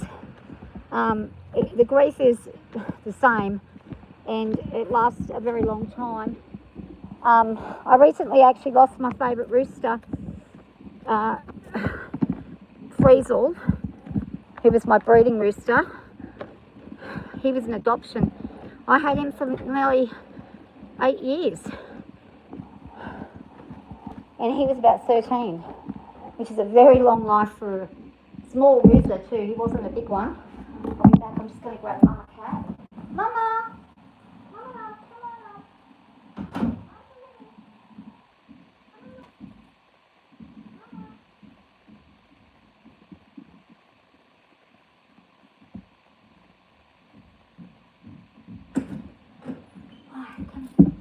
Okay guys, you've done so well. Hang on, let me let Mac out. Come on, Mac. Poor Mackie. I must make sure that there's nothing here. I still haven't found Willow either. Oh, here's my boy, old boy, who used to live here long before I did. He was here when we got here. He was full grown too. This wild cat. And now he's my best buddy. Actually, they all are. There's Mama. She turned up here in a tree. She just turned up, sitting in a tree, crying. And post office lady had her up at her house. She had greyhounds, and the greyhounds scared the crap out of her. She was dumped. And she was pregnant, and she was only probably not even a year old herself. And then she had 3 babies, one of which is Frisky over there. And the daddy is actually the cat on my bed, the tuxedo boy. That's the dad. So he's been with her. They were both wild, but we got her spayed and we got him spayed so that they wouldn't keep breeding out in the wild. And they just decided they wanted to stay, and they never left. They love it, and we love having them. If anything happened to them, it's devastating. Well, I've already lost too many of them, but her daughter, who was exactly black and white tuxedo, just like the dad, had all the markings of daddy. We had her. She died when she was 2. They double vaccinated her when I took her to get spayed and vaccinated. They double vaccinated her, and it ended up doing damage to her, and she ended up having where the vaccination, which should have prevented certain illnesses, actually encouraged problems with the lungs, and she ended up dying from the cat flu, and she was only 2. And he was devastated, and Mum was devastated. They were devastated. Those two, I've never seen cats grieve so badly as what they did when Sylvia passed away. It took probably a good 6 or 7 months before they stopped grieving and actually would play again and be happy again. Maxie, you can come out, Mac. Come on. Mackie, come on. Come on, love. Mama, don't you hurt Mackie. Come on, Mac. Come on, you. You coming out? Right, well, I'll just fold that up so when you're ready to come out, you'll come out. You're hiding from Mama, but trust me, she's not going to do nothing, are you, Mama? Huh, really? No, I won't. I'll be a good girl.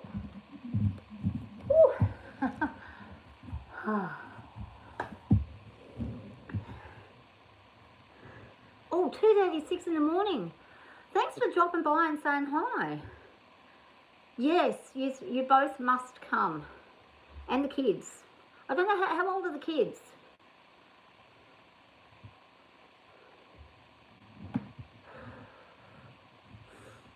Yeah, I know. It was sad it was so sad. They grieve so badly. All the animals grieve. When Julie died, all the horses were really bad.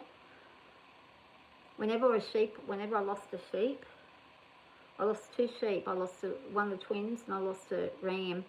And when they died, the herd was so, they just went quiet. They weren't the same. For about 2 or 3 weeks, they just weren't happy. It's 1:40 there. Yeah. It is 6:40, nearly 7 o'clock. Woo! It's almost my bedtime, beard. You know me, early to bed, early to rise. What were you doing this morning when you weren't on your live? I was waiting, and then I ended up going and doing a live. I was like, I'm going to go do a live. I had severe anxiety today. I panicked. I don't know why. I was here by myself and I was just panicking, thinking something's going to happen. I'm going to black out because I keep on fainting. It's the blood pressure. It just drops and I go down like a sack of potatoes. So they're doing some tests on me on Wednesday. I'll going and getting a 24-hour blood pressure monitor and heart monitor because they think it's my heart doing it. But I think it's the blood pressure's coming from where the brain's not regulating everything right again. Ever since I've had that stroke, it's never been the same. Temperatures, I can't tell if it's hot or cold. I was out in the stinking hot. It was like 40-something degrees, and I felt cold. And I was out there doing gardening, and then suddenly I just went boom. And that was a few days ago. It's been cooler this week. Oh, you had a headache. Oh, shit. Yeah, they're horrible. Horrible. I saw Emmy had come on. I mean, I was typing away for a bit. I can't remember if Penelope went on. Does Penelope like being called Penny? Can you say Penny, or does she like the full name, Penelope? I hate assuming, because some people want to call me Angela and other people call me Angie. I don't really care which, I mean, you can call me dipshit. It doesn't matter. I don't care what people call me. As long as I know they're directing it at me, then I'll answer. But some people are particular with what you say, like with names. One kid is 1, one is 10. Oh, they're good ages. They're good ages. 10's a good age. They're still pliable before they turn into the terrible teens. 4 is a good age because they're not quite yet at school, so they're still a bit of a baby, but they're starting to get out of the baby stage. But they're still adorable and everything's new and cute.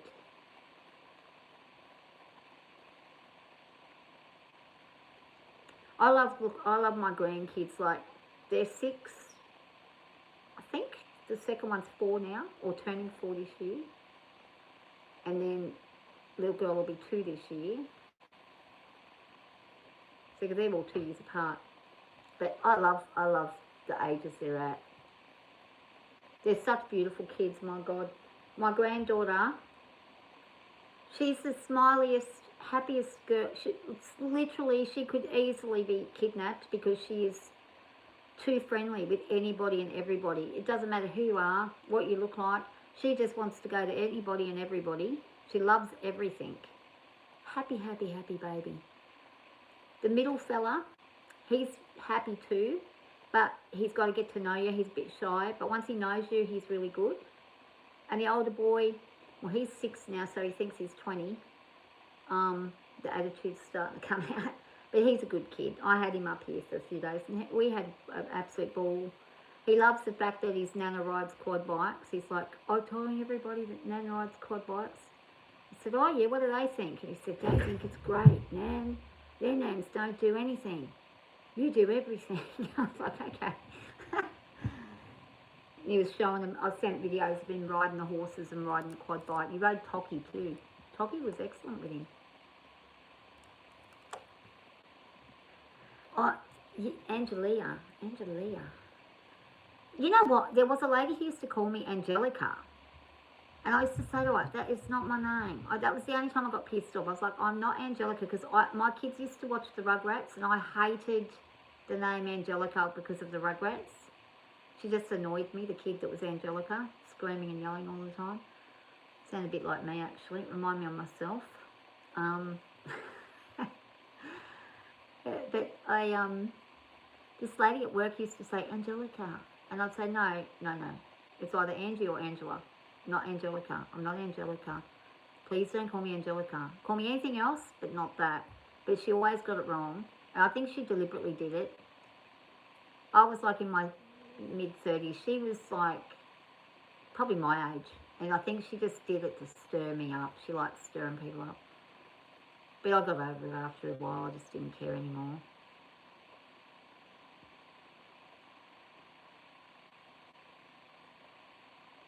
I'll have to ask her next time.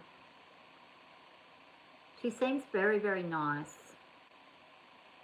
More suitable. Yeah, more suitable for you. Very, very, very suited to you.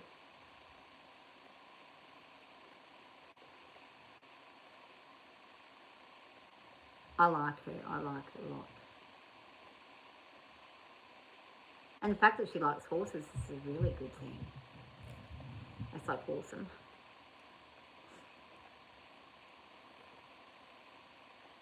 And animals. I love people who love animals. Animal people that are like really into animals. Or I'll always get along with animal people. I don't get along with people who have animals that aren't animal people though. You know, ones that have them but they treat them like shit.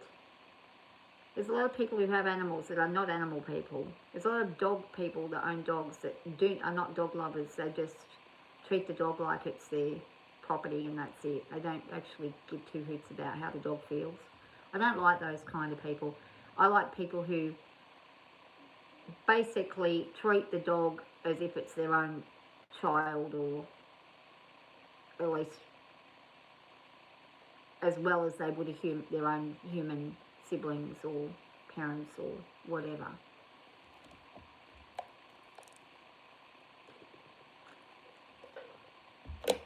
I think those people are good.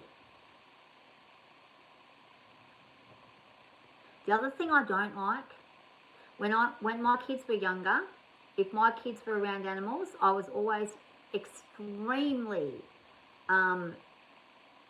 strict with them on how to pick an animal up, how to approach an animal. You know, you don't go over the top of a dog's head. You sit still and let the animal come to you. I used to know people, I had this one lady who, her kids were just violent with animals. I mean violent. They just grab them by the leg and drag them, like get a little 6-week-old kitten and drag it by the leg, and I'd be like, no way. I really can't stand that. People who let their kids taunt animals and tease them, and not playing, I mean like nasty, just tease the shit out of the poor dog or cat and do horrible things to it. I can't stand them people. I had neighbours years ago, and where the girls live now, my old place. They're Indigenous people, and they treated their dog like it was a piece of shit. They used to kick it in the head and everything. I reported them so many times. I used to scream at them. I was straight in their face. Like, I would have taken the dog and stolen the dog, but I rang the police and said to them, can I take that dog? And they said, if you go in that yard, we'll press charges on you. And they said, and trust me, the magistrate will do something to you out here, so don't even think about it. So I didn't. But in the end, they had the dog removed. The dog was removed. The RSPCA took the dog away. They only had it because they wanted to use it as a dog fighting dog so that they could make bets for drugs. They were horrible people. Their kids were even worse than the adults. And I used to look after the kids when she used to disappear. She'd go on a drunken drug binge. The husband would be gone for 3 or 4 weeks on walkabout.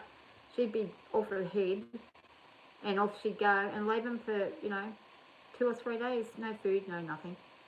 So they would be hanging around out the front, and you'd be like, okay, where's your mum and dad? They're not here. Okay, when's the last time you saw them? 2 days ago. Oh, are you hungry? Yeah, okay. And I'll just sit them out in the front yard and give them some food and drink and tell them some stories. Try to instill in them some good values. Like, you don't grab cats by the leg and pull their hair and pull their tail and try to set them on fire. That's not very good. You don't do that. But they had no hope.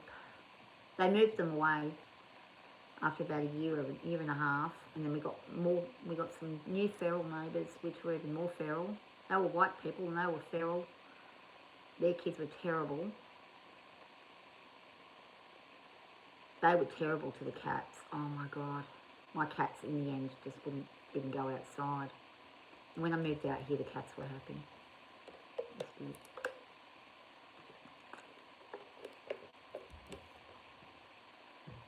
Oh yeah, idiots like that. Yeah, that's exactly right.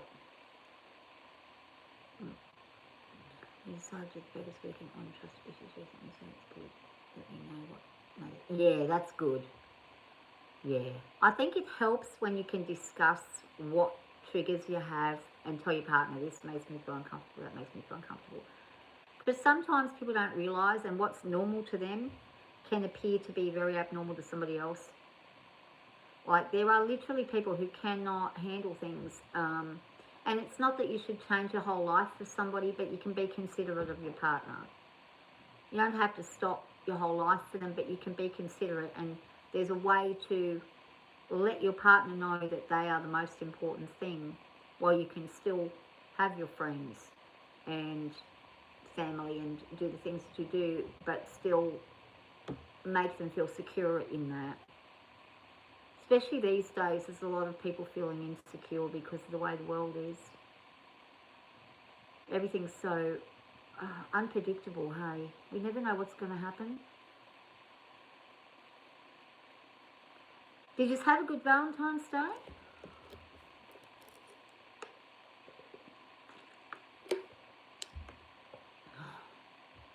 She's lucky the Bison didn't come and charge at her and the kid. I saw this YouTube video with this idiot, stupid woman. She would have been probably 30. Idiot. There were kids with her, but she walked out. She was like showing off in front of the kids and walked out in the middle of the bison area. There was no bison there, and then suddenly about 6 of them come running, and they're fast. And she's standing there, didn't know which way to go. Well, one got her. It gored her. It threw her and it gored her. She didn't die though, but everyone was screaming at her when she was going to go out in the middle of all the bloody pathway where the bison were going to run. They knew that they were coming, and everyone's going, don't go out there, don't go out there. And she wanted to take a selfie, the idiot. She was nearly killed. She got trampled. She was lucky it was just the one that got her. Like, stabbed into her, ripped like a hole in her side. She's lucky she didn't die. It all got caught. It's somewhere on YouTube. Bison attacks lady or something, it says.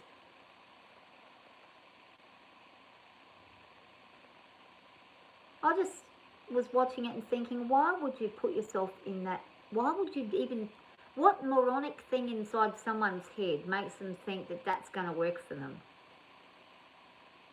It's like when you get people who... Okay, so I've got horses. Horses are very dangerous creatures. They can kill you very quickly. Doesn't matter how well you know them. I know my horses like the back of my hand, but I don't know what they're going to do at any given moment because they're a flight animal. I may be able to read body language, and I'm very quick around them. And 9 times out of 10, I get it right. But 1 time out of 10 is all you need to be killed. Or 1 out of 100, or 1 out of 1,000. All you need is that one time when they kick you and you're gone. And I'm constantly telling everybody else, don't do this, don't do that. And then I go ahead and do it. And I think to myself, oh, why have I done that? Oh, look who's here. Happy, see. Parrot, parrot. Let's see if I can move where we can see. Without staring. Hey, buddy.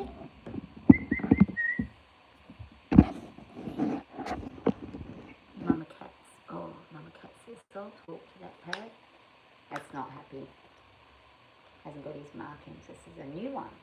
Oh, here comes Girl. Girl parrot's here. There she is. She's on the chair. Here comes Fizz. Oh, Fizzy, look. Fizzy's going to go over. Ow.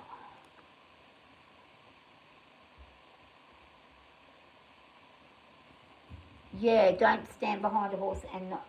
Yeah, don't stand behind a horse and trying to not stand in front of them. Yeah, that's right.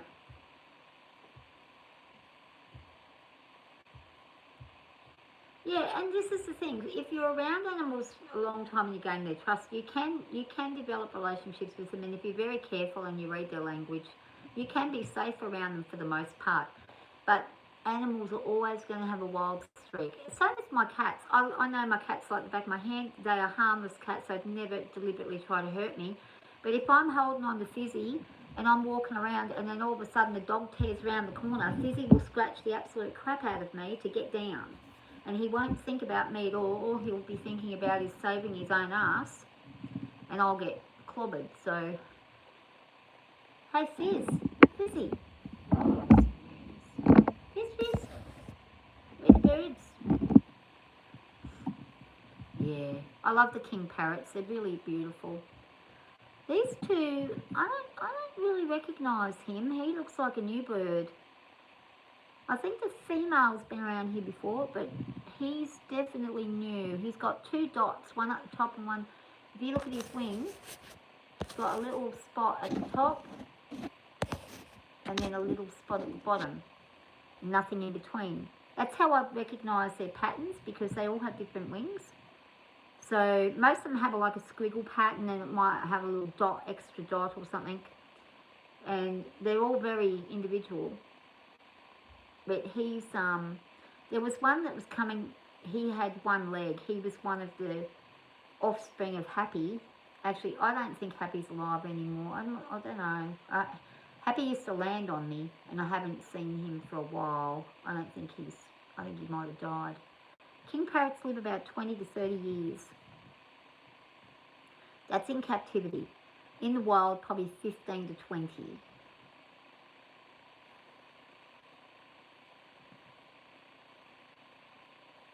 But they're beautiful. Definitely gorgeous. Gorgeous looking. And you can see them. My window's filthy.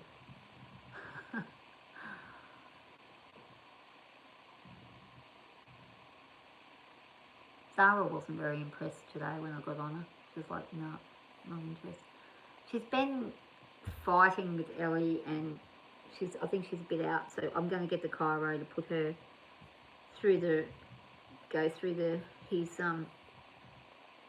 checkpoints and get her into alignment. Again, hopefully she'll behave herself and we won't have to call him back straight away. It's been over a year since he's been out. I did have the other chiro though from Queensland who came out. That was about 5 or 6 months ago. Probably not even that long. Don't even remember when that was. Maybe November? October or November last year maybe? Fizzy's talking to him.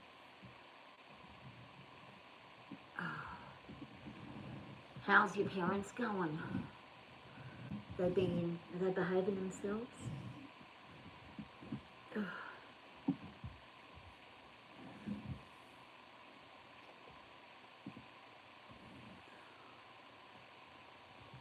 Fizz.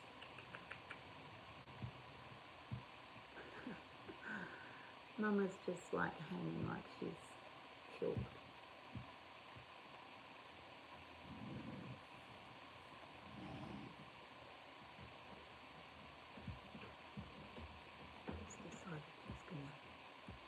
Have a little bit of a... Oh, she's going to come and see me. Hello, Mama. Hi, Mama. Hello. Hello, baby. Hey, my bubba. She reminds me of Marge Simpson when she talks. She's got the voice of Marge Simpson. Or Patty and Selma. Hey, Mum. Yes, Mum. There she is. Oh, there she is.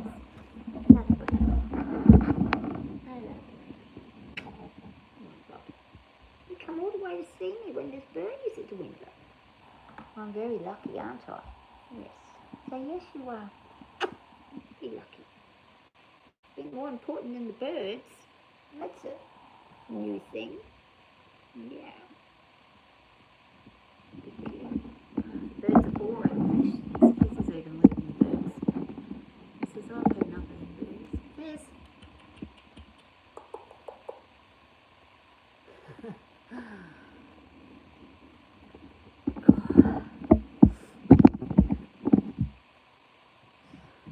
So when do you reckon you and Penelope will meet? Have I put you to sleep?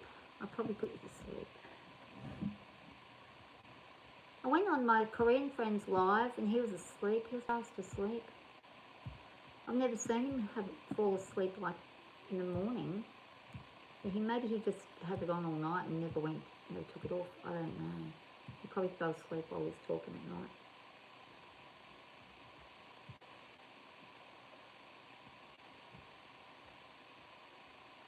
I'd love to go to South Korea. I just want to go there and do karaoke. That's why I want to go there, for karaoke. Their karaoke bars. They've got the best karaoke bars, better than any of the other Asians. Sometime in the summer. Well, that's not too far off now for you guys, because you're nearly hitting spring, aren't you? Your winter's just about coming to a close. So will you go up there? You'd go over there? I would imagine. That would be logical more so, wouldn't it? Because she's got the kids.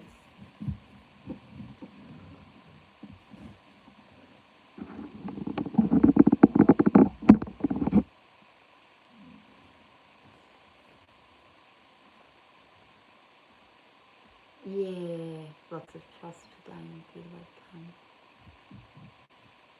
But you can do that. You'll be all right. You're good enough. You've got to just remember that. You're good enough. You deserve a nice, good lady.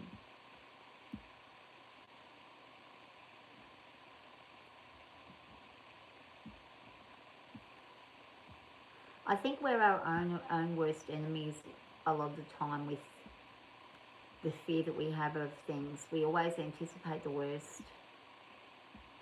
And it really is nothing to do with anybody else or anything else around us. It's just our own mindset. We tell ourselves all sorts of stupid things. Sometimes with me, I feel like I am good enough. And then as soon as I get into a situation, I think I'm not good enough. How stupid was I thinking I'm good enough? And I freak out, and then I just give up.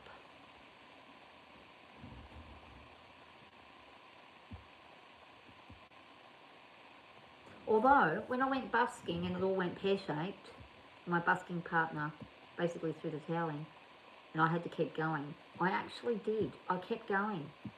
And I was petrified. I was like, oh my God, I'm in the middle of this giant town, and there's people everywhere. It's lunchtime, and all these people are staring at me. Can I do this? I didn't even know it, but at the time, my therapist, who was the best therapist I ever had, Dr. Greg Tyrell was his name,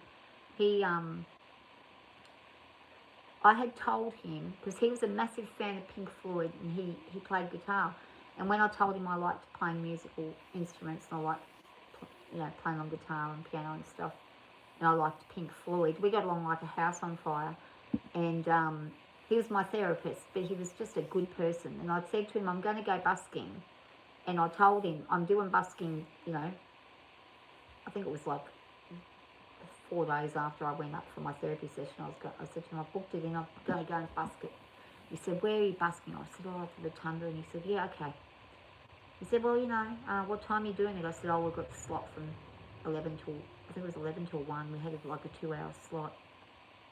And he was like, oh, yeah, okay.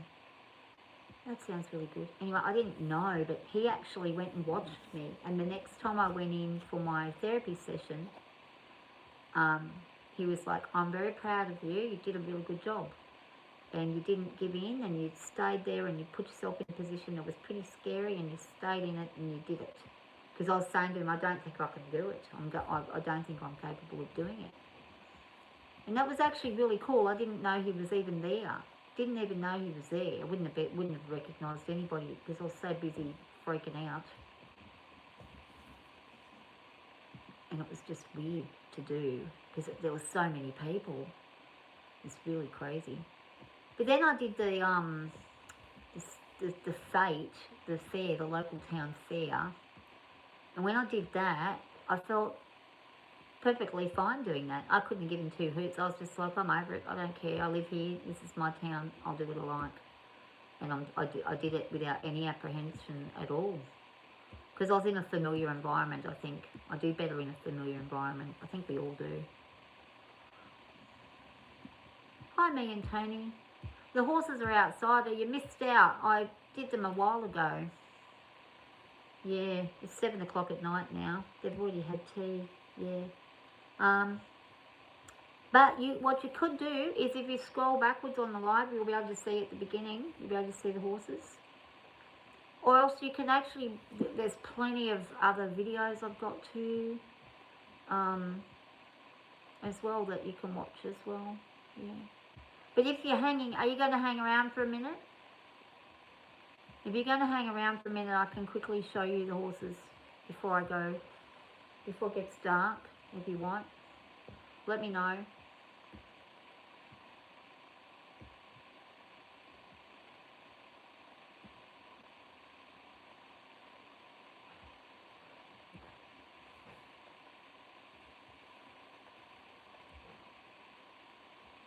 No, we just went into a complete different space right then. You know when you just drift off in your mind? You just... And then you realise, whoa, I'm here. I just did that.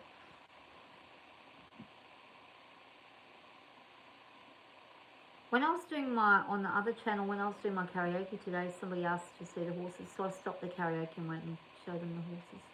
I don't know who it was. I have no memory of that, of who it was. I just remember doing it. But they were really happy. It was good.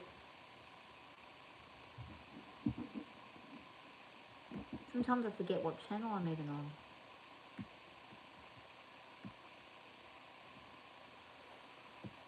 Oh, I should probably go and start getting myself ready for bed. But I'm hyped up now. I probably will go on to the Carpenter channel and do some karaoke and get myself tired enough to go to bed. I think that's what I'll do. Mama! Mum, what are you doing? Mum Libby. Nice. Sometimes you forget you're watching a live. Yeah, I do that too. I'll be watching something and I'll actually fall asleep, or I'll start watching Netflix while I'm watching it, and then I'll completely forget I'm even on it. I think it's just, things just happen. We get distracted easily. You know, it's weird to me though now, Beard. Everybody's saying they've got ADHD, but all the people that apparently now have ADHD are the people who are just sitting back doing absolutely nothing. You're not even doing anything. Whereas years ago, if you had ADHD, you were somebody who couldn't sit still. Now, if you've got ADHD, you're somebody who just can't do anything. I think they just keep changing the goalposts whenever they feel like it. I don't know. I forget how it works. It's a bit strange.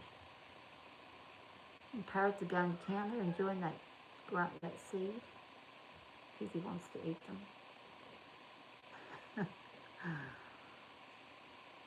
Alright, I'm going to finish this one off. Are you going to bed now, Bea? It must be like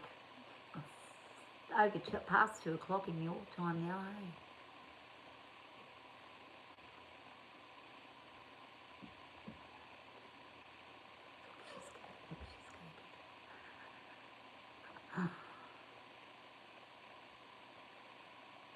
Yeah. Good. Look at me. He's trying. She's bothering me. Mama! Olivia, leave your son boy alone. 2:10. Oh. Yeah. You should get some sleep. I'm going to go and sing myself into an oblivion for about an hour and then I'll go to sleep. I'm not going to sleep otherwise. If I don't do some karaokeing and dance myself into an oblivion, I have to put on some house music or something. I have to go back into the 1990s house music though to really be able to dance. Otherwise, I won't be able to do it. It'll be funny. All right, I'm going to say good night to everybody. Hope you get some sleep. Thanks for coming on. Thanks for hanging out.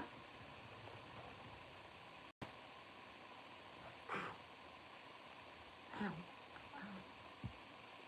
What, karaokeing and... Yeah, you probably do. You probably should get a karaoke machine and then you can do some karaoke.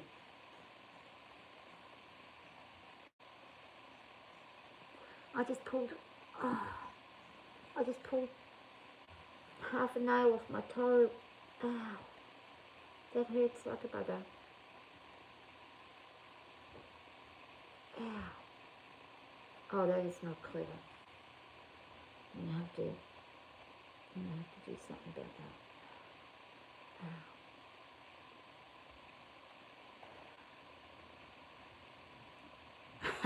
2 a.m. death metal karaoke. Yeah. I don't think I could do death metal right now. Oh, we're lucky if I can sing a Karen Carpenter song. Or a Fleetwood Mac song. I might just fall asleep just sitting there starting karaoke. That would... Oh my god, I need to go and have a shower then after that because I'm filthy. I'm covered in dust and dirt and cat hair and horse hair.